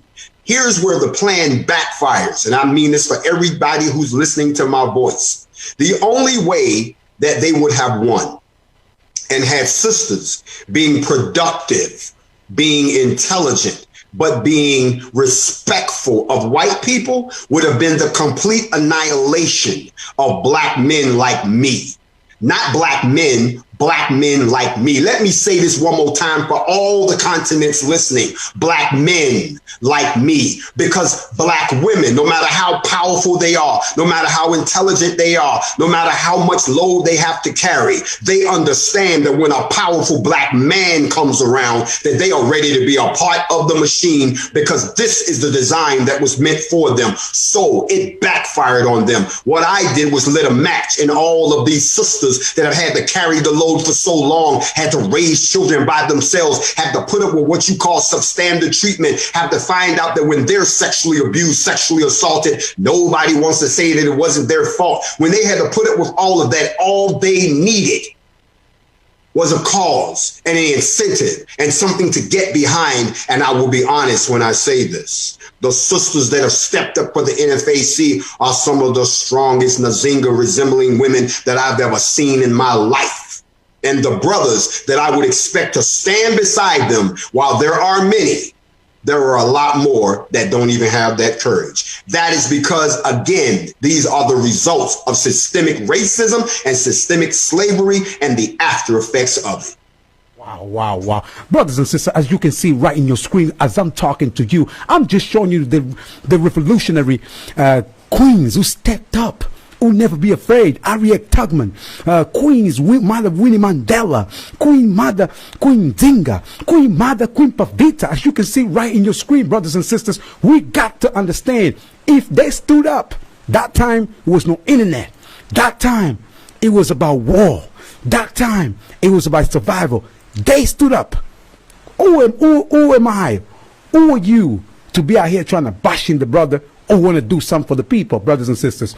We must need to understand we have to rise up as a family, brothers and sisters. So, Grandmaster here talking about the structure itself. We all understand the system out here in the United States, in the UK, even in Africa, is not controlled by the African people. So all these foreign politics they've been playing all over the world, it only comes down to one thing: land. So help us to describe, because and then we're going to jump on right into the 10 steps. I know we saw your video and that you elaborate so well the 10 steps. So we want to hear from you. We want to hear from just so this message can get to the continent, that we must need to build our sovereignty. Because right now, I don't care what you're saying, 99% of the African nation, we are not independent. So just get this fact. Just because you have Nigeria, just because you have Angola, just because you have Congo, we are not independent yet. So that is why we want to hear the 10 steps. Give us your 10 steps too, brothers and sisters. Practical one, not theory. Grandmaster Jay, help us to describe the situation, the system that pretty much locked the continent and locked the African people all over the world. Do you reckon we're gonna there's a way out of this situation soon? I think that what you left out of your question was, can we get out of this situation without any bloodshed? Nobody wants to have that conversation. All the things that you just said about nation building and state building and all of the moving pieces and the 10 steps, most people don't realize that those 10 steps have to be cemented with blood, which means that no one is going to let us just go out and start nation building or state building within a particular existing territory and just be okay with it. Especially when we start talking about having our own money, our own land, and all the other owns that we would have to be totally self-sufficient. Every one of the black leaders that have stepped up from Gaddafi on down have been killed for trying to do just that, and then painted as a bad guy or painted as a villain because they don't want those things. So before we can even talk about what the aims are and what those 10 steps are, we have to realize that we have to accept the fact that in order for us to truly be free, you may have to fight your way out of this. The difference with that is they like to call you a minority. They always say that, you know, that us, and then there's a few of y'all, when the truth of the matter is, and I hate to be the one to break your bubble, white people, you're only 12% of the global population. The rest of the earth is melanated people. The last time I checked, that's a sizable army when you start talking about 7 billion people worldwide. So unless you all are ready to engage in some form of combined conflict, some type of controlled overthrow, then you may find that trying to go through these 10 steps, and it's really more than 10, but you'll find out that somebody's got to be prepared for the pushback, which is the ultimate goal of the NFAC. It is not to be a militia that walks around and confronts police injustice. It is to become the backbone of a military force that's capable of defending our people while they're in the process of building a black nation, whether it be in the United States, which would be state building, or whether it be on another continent like Africa, where land could be granted for us to do this. But the very first part of that, before you want to talk about building a nation, first you have to identify the population that will occupy that nation. Here in the United States, we've got about 50 million descendants of slavery that are already a nation within a nation. You see, we like to call you black, but I'm only use the word black as a unifying code so that we can all get on code so we can get where we need to go. However, you cannot pay reparations to a color. You can't pay restitution to a color. Study reparations, and they're paid to injustices that are done against the citizens of a country, no matter where they are in the world. That's why you have people of the Jewish persuasion that are in the United States who still get checks because of the Holocaust, because that reparations are paid to Germany. And those are the descendants of the people that were exterminated in their Holocaust. In the Black Holocaust, we are demanding reparations. But before we can do that, before we can do any of those things, that demand must come from a nation. And even though there are 50 some odd nations that were set up by other people in the continent of Africa, the very first thing that we would have to do as a population is to determine what our needs are, what we will need to survive, what will we need to trade, what skill sets do we already have in the house, who are we? The very first step is releasing the chains mentally that have us still chained to our oppressors. Once we break those chains, once we've identified the population, the first step is the filing of a liberation and a declaration of emergency status as an indigenous population. And then you name your nation.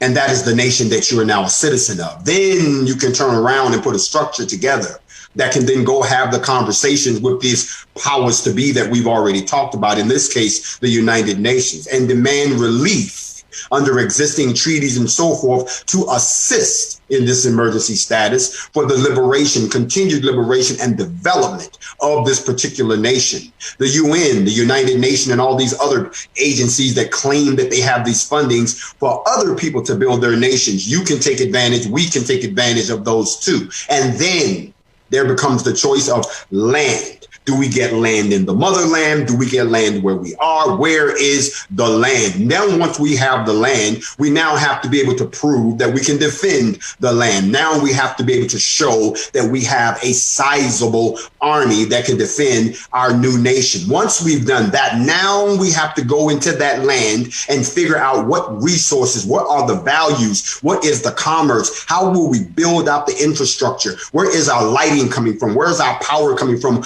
water, what are our industries that we're going to have in this land, how are we going to sit at the table internationally, and what do we bring to the table? Africa has all the resources in the world. Africa should be sitting at the table and making the rest of the world buy from them. Stop letting people come into the motherland and mine out all of your resources and take those resources back to their country where they make stuff and turn around and sell them to you. This cell phone that I'm on right now, the tablet that you're looking at right now, every piece of electronics that you talk about right now is manufactured with silicon sand. And guess where it comes from? Africa. When you see people running around blinged out with all this ice on that you got to pay an arm and a leg for, guess where it comes from? The diamond mines of Africa. So when Africa decides that it wants to sell what it has to the world and stop letting the world come in and rape and rob them and then turn around and sell back to them what they made off of their own stuff, then they can talk about nation building.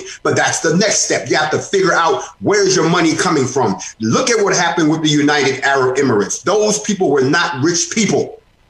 They were nomads. And then they found all the oil in the world under them. Now you go to places that look like those cities represent the cutting edge of technology because they realize we might not have no money, but we got this oil right here, and that's what we're working in. So OPEC was born, and all of a sudden oil producing, exporting countries had the world by the throat. We would have to figure out when we decide to build our nation, what is our commerce? What is our value? And then comes the most difficult part of all. And I salute all of the chiefs in all of the villages across Africa who hold the real power and make the decisions. I've talked to some of you, so I do know. But what I would have to say to you is then you have to make a very hard decision. The people in the United States, I think at this time, are incapable of making this decision. But if they see it made by somebody else around the world, maybe they'll get on board. You would have to make a collective decision to follow a plan, to follow leadership, and let it lead you to where you want to go. No more of this infighting, no more of this self-hatred, and no more of this tearing each other down, and no more sitting back because you can't profit. We have to rebuild our civilization and make it a congruent structure. Then we can build all the cities and nations we want. But until we all get on the same page and agree that this movement right here is our final push all the way to the end zone, we'll find ourselves right back in the same situation 5-10 years from now if they haven't exterminated you with vaccines and everything else that they're trying to put in place. They're building a better cage for you. They're building a better cage for you, and you're sitting there letting them do it. You don't have to be in the cage. You don't have to obey those laws. You don't have to you can get guns and point guns back. If they want to take something, you take something back. You think, oh, they're warlords. They're not warlords. They're people who are demanding what is owed to them. Nation building. Once you have established that piece, the rest becomes very easy. Now you sit down and you form the different divisions of that nation, and whatever skill sets you already have, whether you're a doctor, a teacher, an architect, a mechanic, or whatever, you bring those skills into this particular nation and you use them so that we can build up our nation. We built this world. Wow. So we shouldn't have a problem building a house for ourselves. So talking about the tribalism in Africa, let it, to some extent, the brothers and sisters in America, do you feel like the chiefs, they don't understand the power they have? Because let's be honest, the politicians, a lot of them, they're puppets. But the real power, the voodoo power, the black power lies on the spiritual leaders, lies in the chiefs, lies on the village, even the economy in Africa. Do you reckon it is about time to actually go directly into the village and wake up the consciousness of the chiefs, of the voodoo priests? Because they hold the power, and some of them, they don't understand how much power they have in their hand. What is your take, Grandmaster Jay? Because ultimately, we have to wake up the chiefs. I have already reached out to quite a few of the chiefs because I was told that that's who has the real power. And from the way some people talk about it, you would think that tribalism was just a peculiarity of the Africans with no counterpart anywhere else in the world. Whereas citizens of a European country are referred to as nationals of that country, the citizens of an African country are generally described as natives. And in the same way, the inhabitants of an African country are not divided as their counterparts in Europe are into racial or ethnic groups. They are just tribes. Now, when we use that term, that's terminological because it's confusing, and it leads inevitably to the effect of people thinking that there are national divisions, particularly those in Africa. The few chiefs I've managed to talk to, they're not hard to convince. We just have to sit down and talk to our own people. Let me share something with the audience. People to identify with people that they look like. They're more willing to accept information when it comes from someone that looks like them. There are a lot of men that won't let a woman tell them what to do simply because they're a woman. But if a man walks in and says it, they'll go and do it. The same thing when it comes to different races. If a black person tells you, you should believe it. But we've been brainwashed to not believe it unless it comes from a white person. We're a special case. But every other race, as soon as something happens, they have to hear it from one of their own kind. And the tribal rulers in Africa are no different. Everyone that has gone to talk to them or attempt to talk to them either does not have the breadth or the depth of understanding the difference between the original democratic models that were set up by African chiefs years ago and then corrupted and stolen by the Romans and perverted into the governmental model that we now suffer under in the United States. They don't have anyone that can come in and sit down and break this down in such a way where it respects their culture without changing their culture, thereby improving their culture. I do believe that all of those chiefs, if they were to have a conversation with me or anyone like-minded like me who made them understand the global implications of their participation in the operation, would be quicker to buy in, as opposed to someone coming in saying, you got to do this, you got to change this, it's got to be this way. Nobody's going to buy that. And I think just some of the reports that I've read, for instance, one of the tribal groups in Nigeria, one of the tribal groups has as many as 8 million people in it. That's more than the entire population of Austria, Chile, or Sweden, not to mention Denmark, Ireland, Israel, Ecuador, and New Zealand. So if I'm going to talk to the chief, and the chief knows that the tribe got 8 million people in it, it is incumbent upon me to impress upon those chiefs that this is not about continuing traditions and your tribal. I'm not talking about that. We're talking about the continued survival of these 8 million people. And as I've said before, the ability to evolve and advance. We should not still be sitting in the same situation that we were sitting in 60, 160 or 600 years ago. Wow. Brothers and sisters, as you can see, AK Show here at Radio Diamond every single week, bringing the best of ourselves, bringing knowledge, bringing unity, bringing harmony. Go to the spiritual side, even though we started at the beginning of this conversation, but just to emphasize your point, help us to understand, it seems like we abandoned the spiritual power that we had centuries and centuries ago. Because this spiritual power helps to free our nation. Just ask Ginger Dazzling, just ask Queen Zinga, just ask Queen Pavita, just ask all of our great warriors who gave their life through the spiritual power, and they managed to kick the Europeans' ass. What is your take about the spiritual power? Seems like we don't even come close to understand how powerful we are, how powerful we need to bring back the spirit. Because when we see you moving on the spirit of Malcolm X, all these great freedom fighter. What is your take about the spiritual side? Do we totally abandon them, or it's still in us, but it's just on the sleep mode? What is your take, Grandmaster Jay? The animal is asleep. It is stirring. It is waking. We don't abandon anything. What has happened is we need to first recognize that a crime has been committed. There's been a theft. We need somebody to investigate it. Our culture was stolen. our history was stolen, not erased, stolen and rewritten.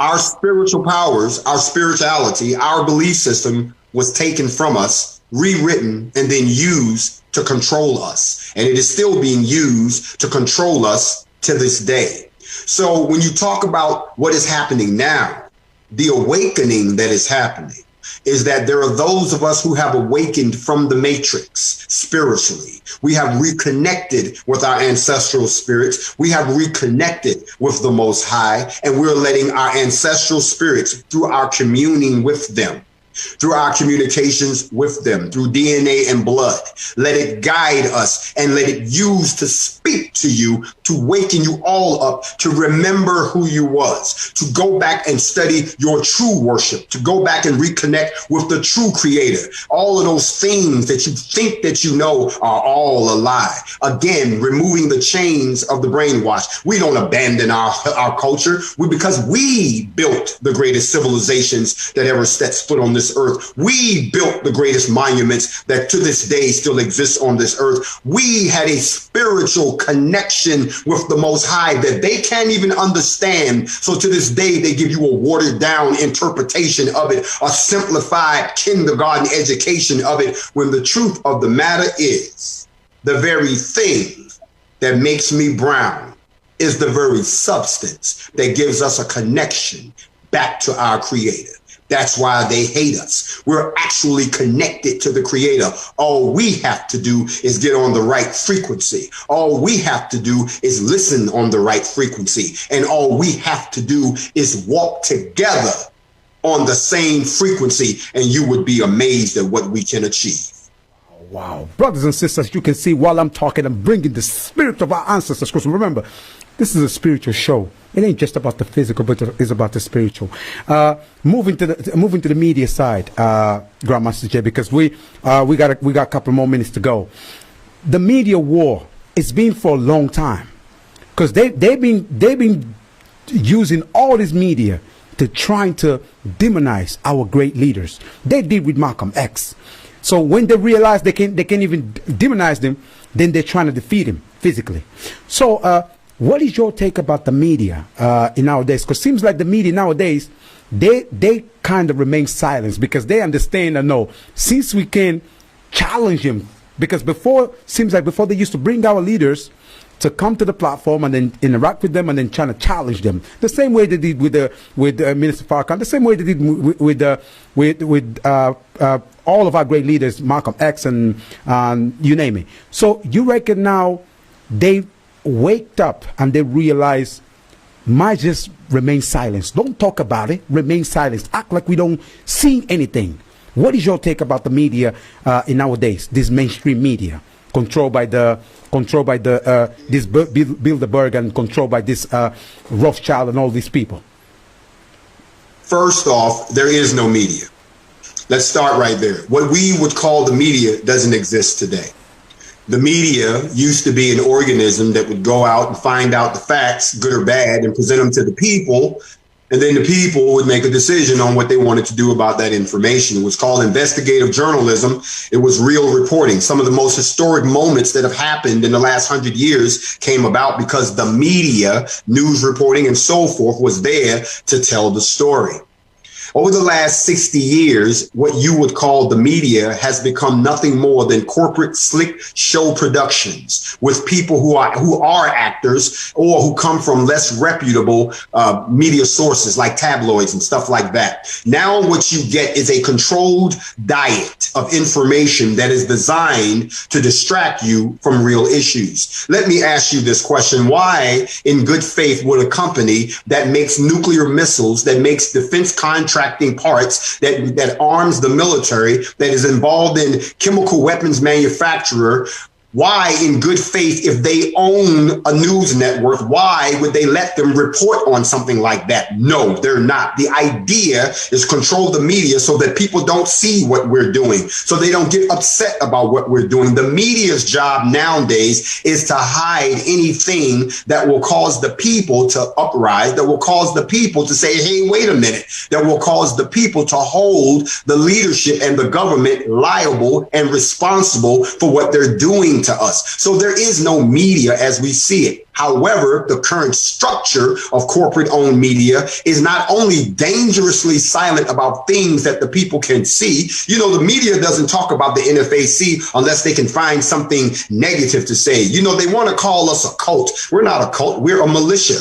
Now, all of a sudden, we're the black militia. They put the word black in front of the word militia. They wasn't saying that when they were talking about white militias until we showed up. They like to include our name alongside people such as Antifa, which has already been identified as a terrorist organization. The NFAC has not been identified as a terrorist organization. The only thing that we've been identified as is the fourth largest militia in the United States and the only international global militia in the world. That is the only thing that they can say about us. But the media's job today is to demonize. It is to tear down, and it is to uphold stereotypes by the powers to be, so that you folks, and I say you folks, meaning everyone who's not a part of the elite, so that they can keep you where you are and make you do the work for them. Black people who listen to the media and then turn around and do their dirty work, all you're doing is helping them out. They don't have to do it anymore. They just can push a button for you. In his book, Propaganda, he says, and if you've never read Propaganda, which came out in 1921, if you've never read Propaganda, it says that a use of the media for mass control of the masses, mass control of their conscience, mass control of speech is how you can control a population by pressing 4 buttons, whether it be their fear, their need for sex, because sex sells, money, and most importantly, the threat of war. You can control any population in the media. And what is the media today? Everything is fear, fear, fear, fear, blood, blood, blood, blood. Wait a minute. One feel-good story about something that don't mean nothing to nobody. Fear, fear, fear, fear. The media is part of the problem. Wow, and also a tool of a warfare. So talking about this fear mongering, because we know. Just check Robert Murdoch. Robert Murdoch. Just check it on him. So if you see all the BBC, that's why now they can't stand with us, because now we can compete with them when it comes to the black information. So talking about the fear mongering using this coronavirus. Jump into the coronavirus real quick. They realize, let us use the media, and then they've been very effective into put a fear in our people's mind. What is your thought about the way they've been using media? Seems like people are now paralyzed completely. People scared to death completely. What is your take, the media, towards this coronavirus? Now they're shutting out the borders. Now they're telling you, oh, this is the invisible enemy. So what is your take about the coronavirus, the negative effect into our people's mind? Well, the first thing we have to understand is that this entire situation with the coronavirus and the disease that came out of Wuhan, China, and how it got there and who made it and the whole 9 yards, they say never waste a good crisis. I believe that the powers to be saw what was happening with the coronavirus and saw an opportunity to move an agenda ahead. That agenda is just what they're trying to get to right now: world domination, systematic control, extermination, government, and the whole 9 yards. So they use this to their advantage. Now, I'm going to be honest with you. Here in the United States, I was one of the first people who talked about the coronavirus when it was still in Wuhan. This was back in November, December of last year, and I was trying to warn people something was going on in China. Little did I know that it would become this worldwide phenomenon that involved everybody shutting everything down and everyone fearing the person next to you. Again, fear. It's not fear mongering. It is the creation of actual fear. Fear for your life, fear for your family, fear for your livelihood, fear of the next person, fear of breathing the very air that the Creator gave you, fear. And once they got you on fear, it's easy to control people that are scared. Now they'll sacrifice their liberties because they're scared. They want something. This is what I talked about earlier. Fear mongering only works when you give control to someone else. Someone telling you that someone is fear mongering is not fear mongering. It's warning you. that someone is pushing your psychological buttons to control you. Since this coronavirus COVID-19 outbreak, here we are in September.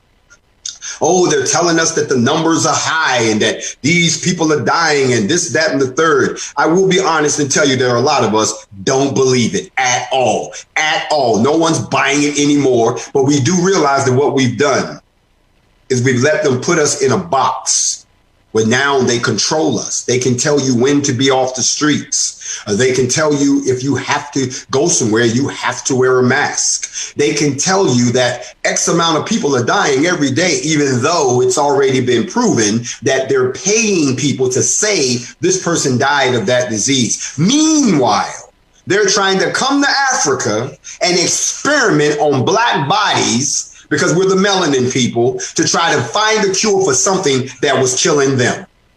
Wow. Obviously, the negative effect of this coronavirus, do you reckon as the African people worldwide, is totally a wake-up call of we got to do for self? We got to stop begging for this system that doesn't really care about us. Do you reckon on the flip side, this coronavirus being very positive, even though so many of our people, they're now on the sleep mode, they're now with the ancestors.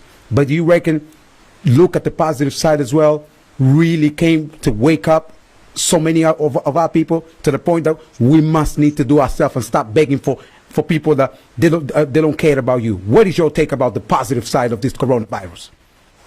Positive side? There is no positive side. Let me share some facts with the audience.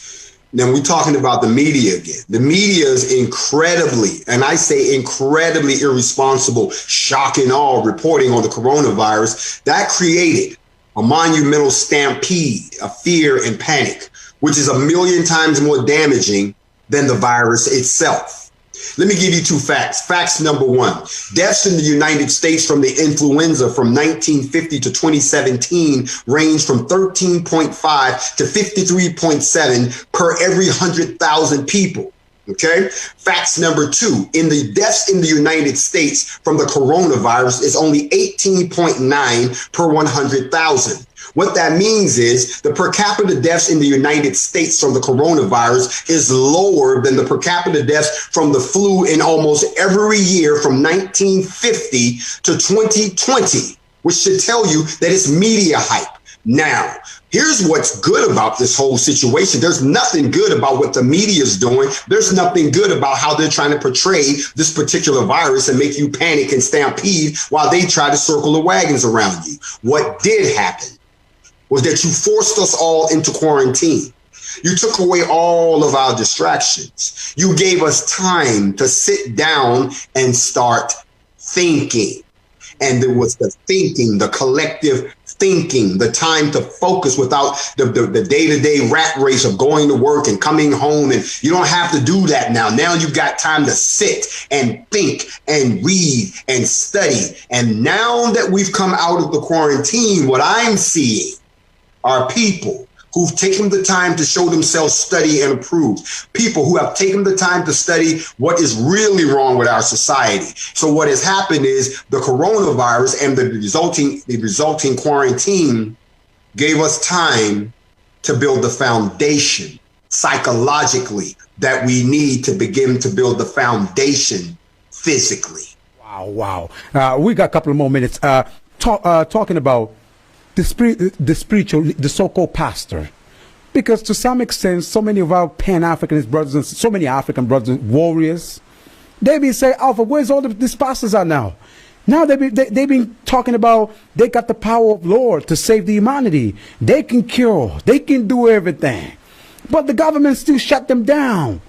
They're not even they even stay praying at home. What is your take about these so-called spiritual leaders, so-called pastors? Because they're nowhere to be found.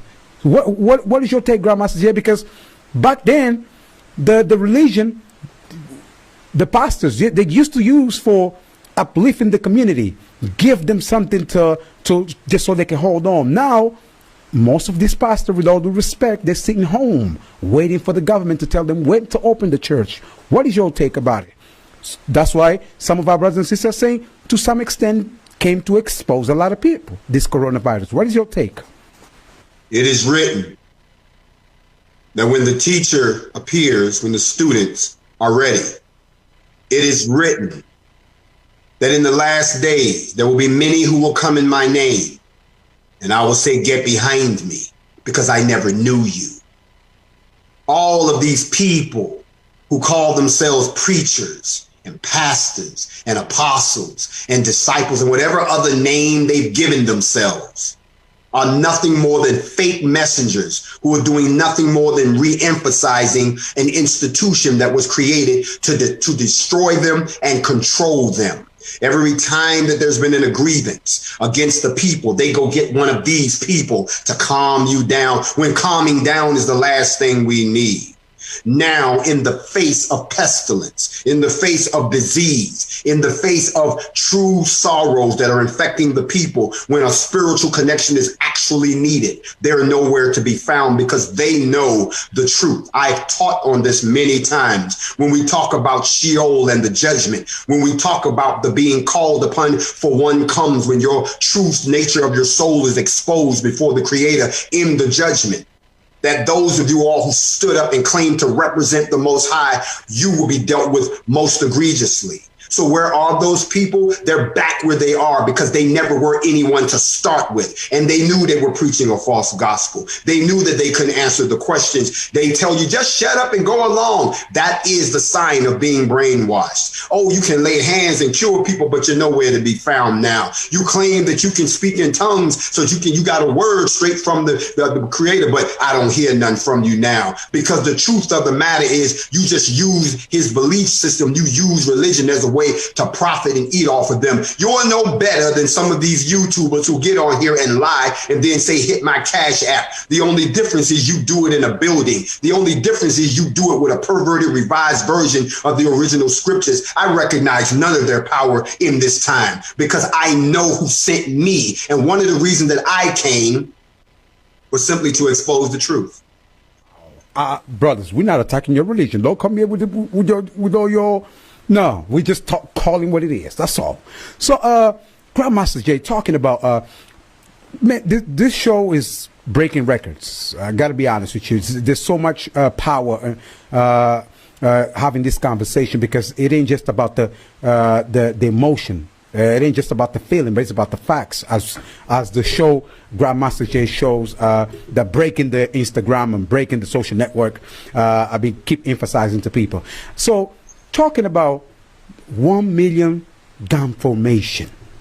So y'all been promoting 1 million black warriors coming together to show power, to show unity, to show love. Help us to understand what is the main purpose behind this. Why are you so eager to make that happen? Because if it's really happening, it will be something unique. So help us to understand why are you so keep pounding on this black guns, million guns formation. Well, first of all, there is nothing unique about the assembly of a people armed. In this particular society, it would be unprecedented because nothing like that has been done in over 2,000 years because there's been no need for it. The idea is twofold. 1 million legally armed black people in one place. Not only is it an expression of unity, not only is it an expression of power, but it is also a demonstration of the internal population of the ethno-nation. It is a small army that is willing to assemble, if necessary, to defend that particular nation. If 1 million of those people assemble in the United States, I would anticipate that millions more would assemble around the world. And that is a message that will be sent to the elites. That is a message that will be sent to all of the ruling nations. That is a message that would have to be discussed in the Supreme Council of the UN. Because if a million here and a million there and a million there are united, you cannot ignore our demands, because that same million people doesn't just have to stand together on one accord. That million people could be unleashed within that prospective country. And remember what the elder John Eric Clark said: the black man is the most danger machine that God ever created, brother. So make no mistake about it. So, Grandmaster J, it's been amazing having this conversation. Obviously, we got brothers and sisters in Jamaica, Nigeria, Angola, Congo, South Africa. I'm going to lie to you, right here. It's right here. So, it's power. Word is power. And y'all been using very effective. So, do you reckon it is about time to really pushing into this nation, not only in the United States, but globally, just so we can then build this dreamed nation that all of our ancestors fought for? El Selassie, Marcus Garvey, Elijah Muhammad, all of our great aunts, Kwame Nkrumah. Do you reckon it is about time now? We now, no more waiting. It's now. What is your take? Final take on this. I would agree with you that the time is upon us, that everything that is happening globally is happening because it is time.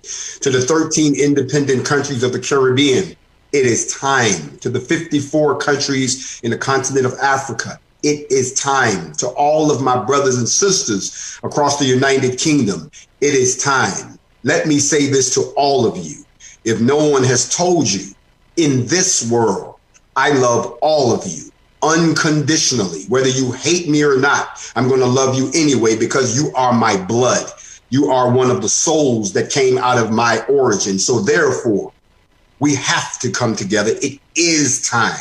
This is not the time for petty fighting. This is not the time for doubt. This is the time to study your individual area and for you to come up with an idea. If we were to bring this into fruition, how would you do it? Because this is not something that I can do by myself. This is not something that we can drive from the United States. The alliances must be built. The enemy is watching right now. The enemy is listening right now. The enemy is very much afraid, and you want to be careful of a scared animal because they will attack you. So while we're talking about this unprecedented time that we live in, please understand that I'm ringing the bell and blowing the horn and letting you know, yes, my brothers and sisters, it is time for us to do several things. It is time for us to take back that which is ours. It is time for us to arm ourselves in the best way possible. It is time for us to organize, but most importantly, it is time for us to drop the walls and communicate with each other. There are people in the United States who don't know anything about Africa. They know nothing about except what the white man has told them, and it's all negative. There are people in Africa who know nothing about their brothers and sisters in America. All they know is what they get back from some of their friends who've gone over there. There are people in the UK who don't have a clue about either one of us. See, what we need to do is what we're doing right now before they turn it off. You see, as long as they can use it to take us down and be detrimental, then they will let us have these platforms. But the minute we start building, the minute we start connecting, the minute we redefine our worship, the minute we decide to redefine our wealth, and the minute that we start to pull together, just like you saw today, Instagram got shut down. We have broken the internet again. Why? Because these are the birth pains of unity. Brothers and sisters. Guru. Brothers and sisters, not yet. We have, man, brothers, it's powerful. It's powerful what we're doing. Totally powerful. It's amazing. There's no word to describe how amazing. Yes, there's no word to describe how amazing is having this platform to be able to share knowledge, to be able to educate the world and learn. It's been an extremely experience for myself and for for the honor, shout out to the owner of this station. Shout out to the founder, Brother Dexter. He made this possible. Because remember, this radio is a global radio. As we speak, we got brothers in different continents watching this show. Listen to it. We give it to you by any means necessary. There's no way. And we having our brothers and sisters, because we understand some of our brothers and sisters in Africa, they don't have electricity. So they burn it into the DVD and they spread in the community. So that's amazing. We're not relying, we're not just sitting down here. We're doing the work, brothers and sisters. That's why it's amazing. That's why we got to send a shout out to NFAC. Because as much as you can claim agent and all this, but brother, it is about boots on the ground, period. Boots on the ground. So Grandmaster Jay, we're gonna say we're gonna before you send a direct message to the people worldwide. That's what everybody's waiting for. And then we can cut the pieces, because brothers, I know what you love to do. Cut the pieces.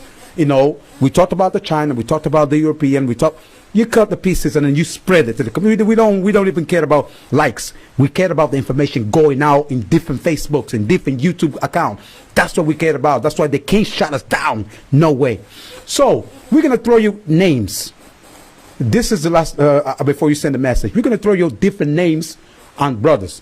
I need you to pay attention in your screen, because all the answers that we're going to be talking about it, this is a way of educating ourselves. And Grandmaster Jay, it will answer in the short words. So that is why, because this is the last challenge we're giving to our special guest. And then we know it's very, very knowledgeable about what's going on in the world, about our leaders. So I'm going to be throwing you names, and then, as always, we demand a short answer, and the name is also going to be in your screen, bro. Pay attention to it, and shout out to the comments on Facebook, man. We're breaking the record, man. That's what it is. So we starting off. Are you ready? Yes. Okay, great. So we starting off. We got some heavy names, even though we did the last time, but we add more names, and then if I'm sure you know pretty much all the names, and we're gonna go through it. Just understanding, this is today is just about the black side. We ain't care about the white side no more. The Honorable Marcus Messiah Garvey. Legendary. Revolutionary. Unprecedented. Unappreciated. Robert Mugabe. I've used these words again. Groundbreaking. Unyielding. Kwame Nkrumah. An outstanding example of the melanated people that we should be proud of and uphold. Jean-Jacques Dazaline. Honorable. Resilient. Thomas Sankara. Inspirational. Legendary. Honorary. And also unorthodox. Amilcar Cabral. A martyr for the people in principle, and an individual unquestionable in their resolve. Patrice Lumumba.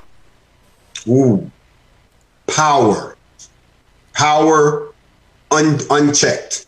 Power. Wow. Muhammad Gaddafi. Missed. Honorable. His Imperial Majesty Al Selassie. Legendary, immeasurable, inspirational, educational. Wow. Jomo Kenyatta. Someone who has walked the road and can testify from experience, not from hearsay. Idi Amin, Uganda. The best and the worst of leadership in a world that did not appreciate him. Moving to the United States, Dr. Laila Africa. Mentor, teacher, savior. Missed. Dr. Sabi. All of the same thing that I said about Dr. Africa, except legendary, light years ahead of his time. Harriet Tubman. Foundation of the new black nation. Shaka Zulu. Me. Wow. We got so many names here. Maya Angelou. The Philosopher's Stone personified. Rosa Parks. The Rosetta Stone personified. The epitome of black strength in a woman. The great honorable, the great warrior, Omuale Malcolm X. The cornerstone.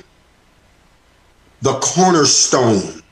I'm going to say it again. The cornerstone of the resistance that has manifested itself today. Elijah Muhammad. The messenger whose message has been received. Wow. Professor John Eric Clark. Beyond the teacher, but more so, the creator and the inspirer of the idea of not only liberation, but of the elevation of the black civilization. Wow. Shakanta Diop. Respectable, honorable, irrefutable. Wow. Bob Marley. Can't forget about this name. A gift that was taken away before its time, but whose work is legendary in the shaping of our minds. Ooh, and then moving to Tupac Shakur. A contemporary that if he was here today would be sitting in this seat talking to you. Ooh, and moving to the great Queen Nzinga. The blueprint for every sister that walks the face of the earth today. And give me another Queen Mother Winnie Mandela. Required learning in the instruction of all children of the black nation. Oh, and give me another Queen Pavita. Indescribable, irrefutable, unconquerable, immeasurable, and I can keep going. Oh, and infinite. And give me another one, Mansa Musa.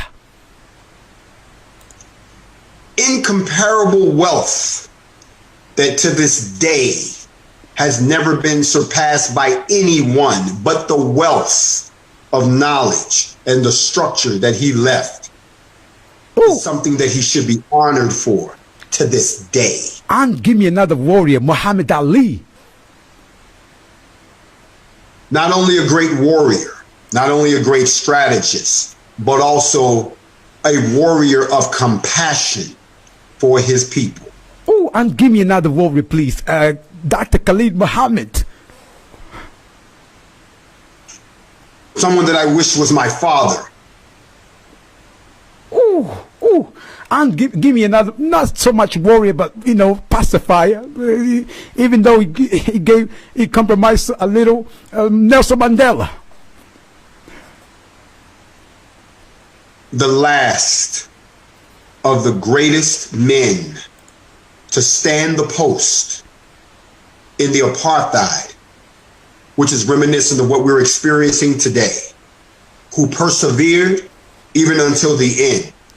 And even though he may be gone, his work remains to be finished by us. Ooh, and that's why EFF is carrying out the baton. Moving to Martin Luther King, the greatest Martin Luther King. Martin Luther King was one of the greatest black men to ever live, not because he believed in nonviolence, because he knew we couldn't win, but because he was smart enough to wake up, and because of the position he had, he realized that his work had just begun before they took his life. Ooh, and our great voice, Whitney Houston. cultural treasure, gone too soon. Oh, and this ancestor got a lot to do with you. Stokely Michael. One of the inhabitants whose spirit lives through me. Oh, I don't know if you know this one. Samora Machel. I'm sure you know Samora Machel. Yes. A contemporary, someone that I would say was resilient, but at the same time, whose story is so much like any of us that all of us have her greatness embedded in us. Ooh, and we got this great basketball player, Kobe Bryant.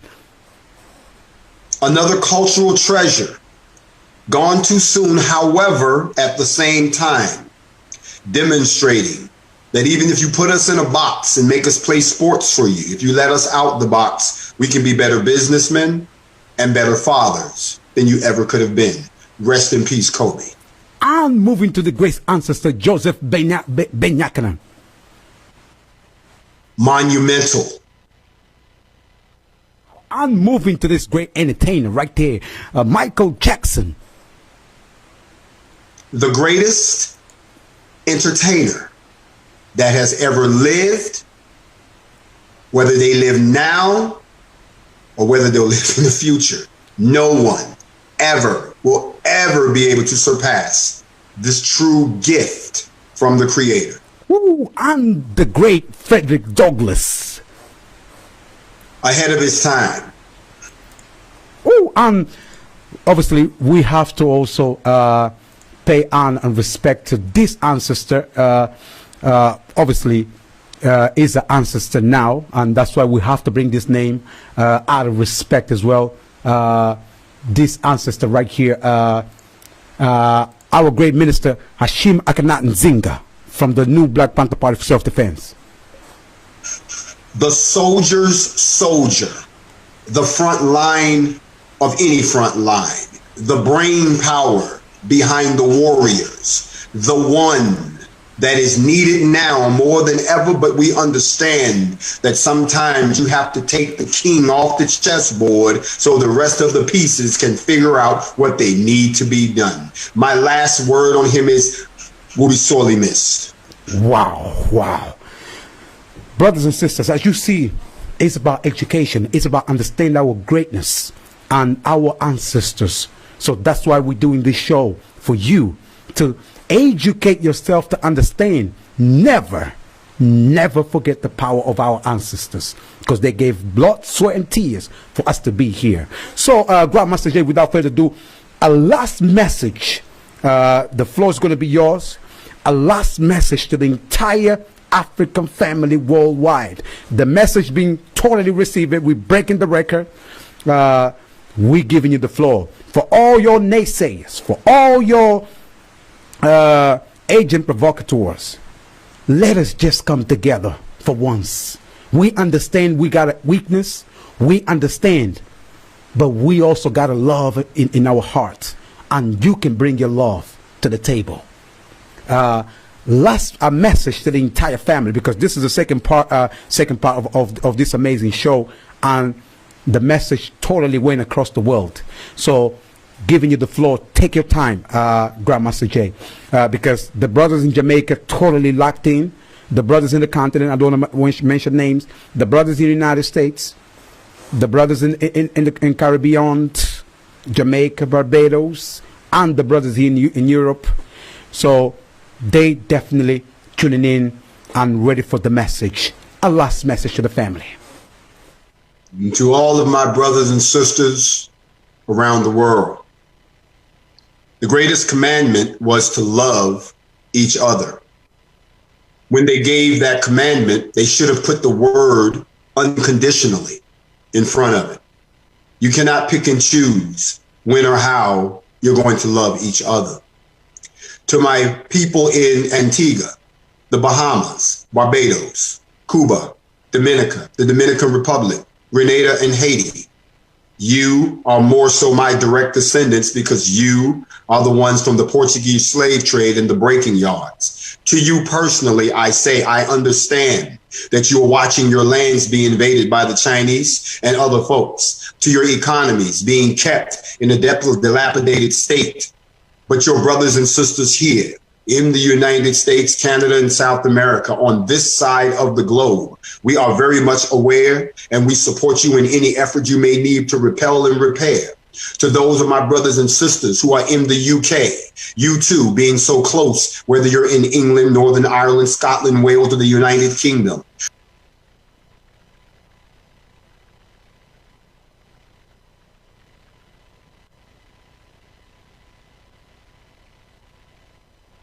Grandmaster J is mute. The mic is mute. The mic is mute. Grandmaster J, there we go. What you're going through in your particular country. To those folks in the countries in Africa, all 54 that I will not name again, that I've named before, you are the key to all of this. Because should those people in the other areas start to unify and start to get themselves together, you are going to be the backbone support for resources. You are the place where there are more of us than any other place in the world. You are the ones who also have to begin those processes of getting yourselves together and waking up and unifying and not letting them continue to subject you to the oppression that you're going through. The same time that all of this is going on, I want to impress upon everyone that as we go through the process of nation building, that there are some things that we must all collectively concentrate on. Massive investments, military occupations, transitional governments, and the use of propaganda. All of those things are being used against us. We have to wake up and snap out of what is being done to us. At the same time, there are 10 things that I want to leave you with, and I'm going to leave you on this note. The same way that Moses came down from the mountain, the same way that he came down and he read to you, the same things, I'm going to give you something different.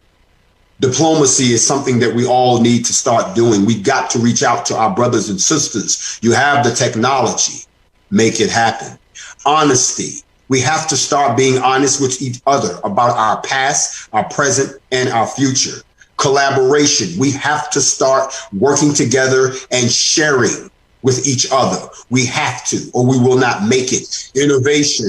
We have invented some of everything that's on this earth. We have to start putting our heads together to figure out a way of how we're going to support ourselves and start making things for ourselves and stop being customers to everything else. Positivity. We have got to adopt a positive attitude by default.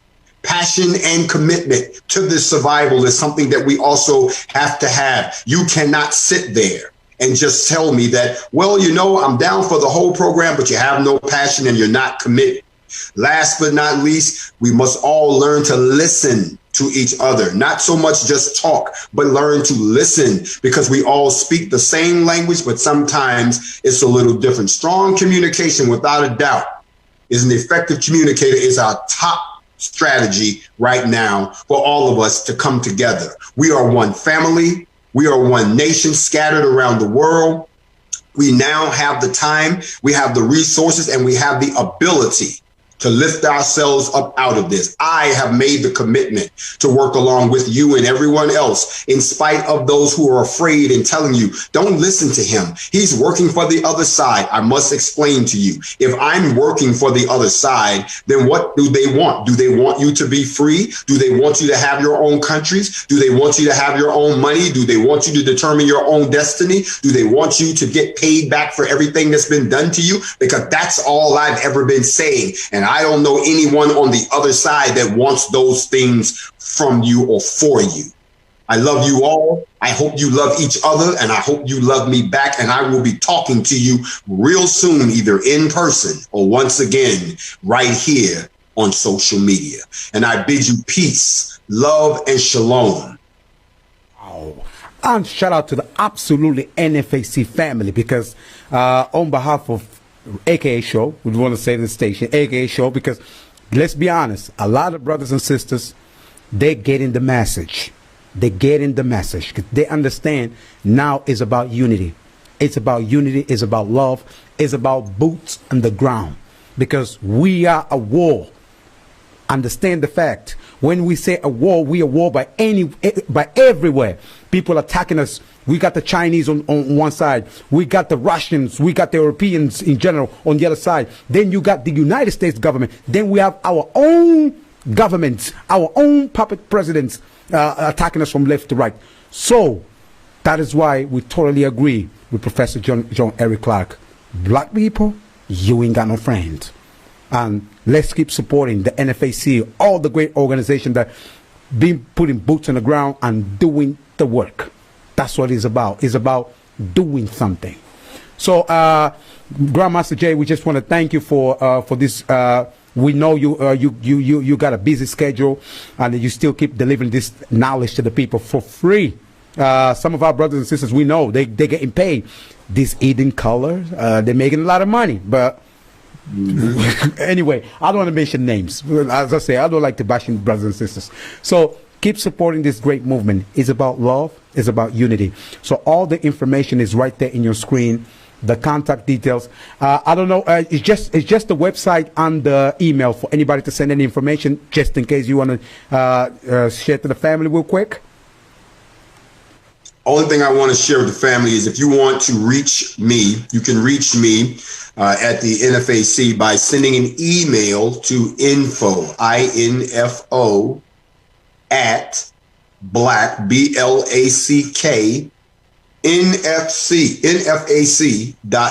Again, info at black, NFAC.com. If you're interested in becoming a member, if you're coming to the United States and you want to participate with us, you can reach us that way.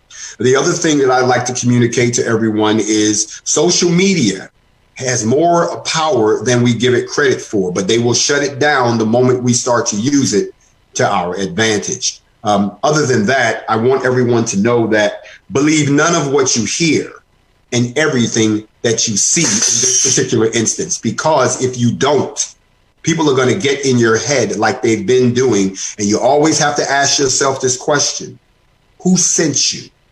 Because just because you look like me doesn't mean that you're here for me. Brothers and sisters, as you can see, the man himself, the greatest, one of the greatest revolutionary we have right now in our lifetime. So we got to give credit. We got some of our brothers and sisters. They're doing the work as well, especially our queens as well. Let's give a shout out to all of our queens. And to inform our people, why would you decide to having our queens as your bodyguard? Because we've seen when you go into this to this gathering, this formation, you're always having the queens by your side. What is the motive behind it? Well, it's actually rooted in two things. That's a great question. The first thing is what I talked about earlier. Because of the condition of a lot of our men in this country and what women have been forced to do, they are willing to step up and fight for their own children, their own way of life. But when it comes to me specifically, every great leader that we've ever had has been killed while his security has been nothing but men. As you can see, it is the men that are attacking me now. It is the men who are jealous. I'm not being attacked by women. I'm being attacked by men. Therefore, looking at history's lessons, I surround myself with women who are sworn to the death to protect me, will never get jealous of me, and realize that if I'm successful, they're successful. That means their children will have a future. So that is why I let them get as close to me and guard me unequivocally with their lives than I would before I let just men do it. Uncheck the Wakanda. Check T'Challa. See the way the great soldier queens stood up and fought for the nation. That is why, remember, black women, you are the mother of this earth and the queen of the universe. Make no mistake about it. With all due respect with anybody, but black women are the mother of this earth and the queen of the universe. Peace and blessings, peace and love. And I salute NFAC and Grandmaster Jay. So let's keep the conversation alive, brothers and sisters. I will cut you out there. Exactly. I'll show you. I'll show to the family, because let me make sure I show the strap to the family. Don't be scared. We're just gonna show you right in the screen. You're in the screen right now. This is AK. What is this that you're having right now? This toy over there that you're having. This is an AR-15. This is an Armalite AR-15 with a 30-round clip. It's got a scope on it. It's a toy. It's brand new. It's one of the toys. But we're always purchasing weapons because of the simple fact that ever since the NFAC came on the scene, ammo is suddenly disappearing and gun sales are up by.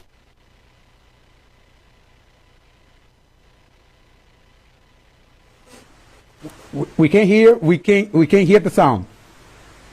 We can't hear the sound. Justices that can happen. That at the same time, we want you to know that we're always picking up new toys. That way, we're always evenly matched when we run against the slave catchers. This is a new one. I've got quite a few, but I always travel, staying armed at all times. It is our right in this country, and I exercise it to the fullest. And what about the mask? What's the mask? Because oftentimes in your videos, you always come up with your interest with the mask, and then everybody's been keep following the trend now. Everybody, even you got me, the designers. I got my own mask, but mine is an African one. So let me show to the family. Mine is the African one. Like you see, connecting. The mask is personality. Tell us the mask. Mask is personality. I don't need the mask right now. I didn't have to wear the mask. I got mine. But the mask is personality. Also, let me talk about the mask for a second. They're using facial recognition to identify through software who everyone is. NFAC is a headache to them because they can't use that technology on us because we're masked. The only time they can identify me is when I unmask. But for all intents and purposes, if you're using facial recognition, you will never be able to tell who I am because the mask breaks up my face. My mask is custom made for me. It reflects my personality. And if anyone who remembers, when I first came on the scene, I wasn't wearing that mask. I was wearing a full mask. But now, so that I can travel around and operate, that is my mask, kind of like Darth Vader had his own mask. Wow. So one more time to the family worldwide, share this message, download it, put it on YouTube, put it on everywhere. It's going to be on my YouTube page as well. As you can see, if you want to listen to the full show, we're going to be sending in different YouTube pages as well. For the YouTubers, they like to steal people's information, even here in the UK. We don't mind, but our logos is all over anyway. And NFAC logo, we pass it throughout as well, so you don't get to twist any information to the white media. So as you can see, get in touch. We on YouTube, Alpha Quabo, Radio Diamond, Facebook as well. We're all over. So one more time, Grandmaster Jay, it's such a pleasure to have you now in our platform. We're definitely going to have you again to answer some calls as well, and we have to give the platform to the great and to people really doing the work, and y'all been doing the work and put boots on the ground despite what people talking about being an agent. If you're an agent, this is the kind of agent that we definitely want. We want this kind of agent to chase the people up, shaking a little bit. That's what we need. We need some shaking, as Africans say, shaking. Let me give you this. Let me say this to your people in the UK and other places. The next time someone sends you something about me or about the NFAC, simply ask them one question. What are you doing? And if they're not doing anything, then I'm going to ask you, why are you listening to them? Absolutely. So peace. Thank you for having me. It's been a pleasure being here. We are family. It'll be a pleasure to come back at another time. I love speaking to all of you people in Africa and the UK, all down through Haiti, Jamaica, all back down those ways. I love all of you. I have to go now, but I would look forward to coming back and seeing you again. And to my brother here, I want to thank you for what you said when they tried to send you these information trying to get you to get on board with tearing down. They want a black man to tear another black man down because they think that if it comes from another black person, then it must be true. When the truth of the matter is money will make people do just about anything. And I bid you all shalom, farewell, hoodoo, peace and love. And we're closing. We're going to shut down the real quick, or just mute it for a second, and then we can have a quick conversation. So, brothers and sisters, keep following this great show. Remember, it's about us, it's about the family, it's about love, it's about unity, it's about bringing the best of ourselves, it's about connecting with the Most High, connecting with the nature. That's what it's about. Alpha Kwabo, spiritual son of Queen Zinga. We're signing out, aka show, and I'll see you next week. Maybe Tuesday, maybe Monday. But it is about giving the right information. That's why BBC, all these mainstream media, Robert Murdoch, they can stand in with us because we can compete and we can use their platform to send our message. It is about time to tell our history. Peace and black power, Alpha Kwabo. We signing now. I'll leave you with this powerful track. All power to the people. Real quick, it's just so you can feel the vibe. All power to the people. That's what it is, and it's just about a minute. Then we can have a quick conversation with Grandmaster Jay. I'll leave you with this one. All power to the people. Just listen to this, all right, brothers? And we're going to be right back. Listen to this. All power to the people. Right there. To yourself. 1 second. There we go. All power to the people. You pussy. Never been known to gain the upper hand. That's why it's so easy for you to kill a man. The pipes is busted. Pressured and tip the scale. Either give us heaven on earth, or we'll all live in hell.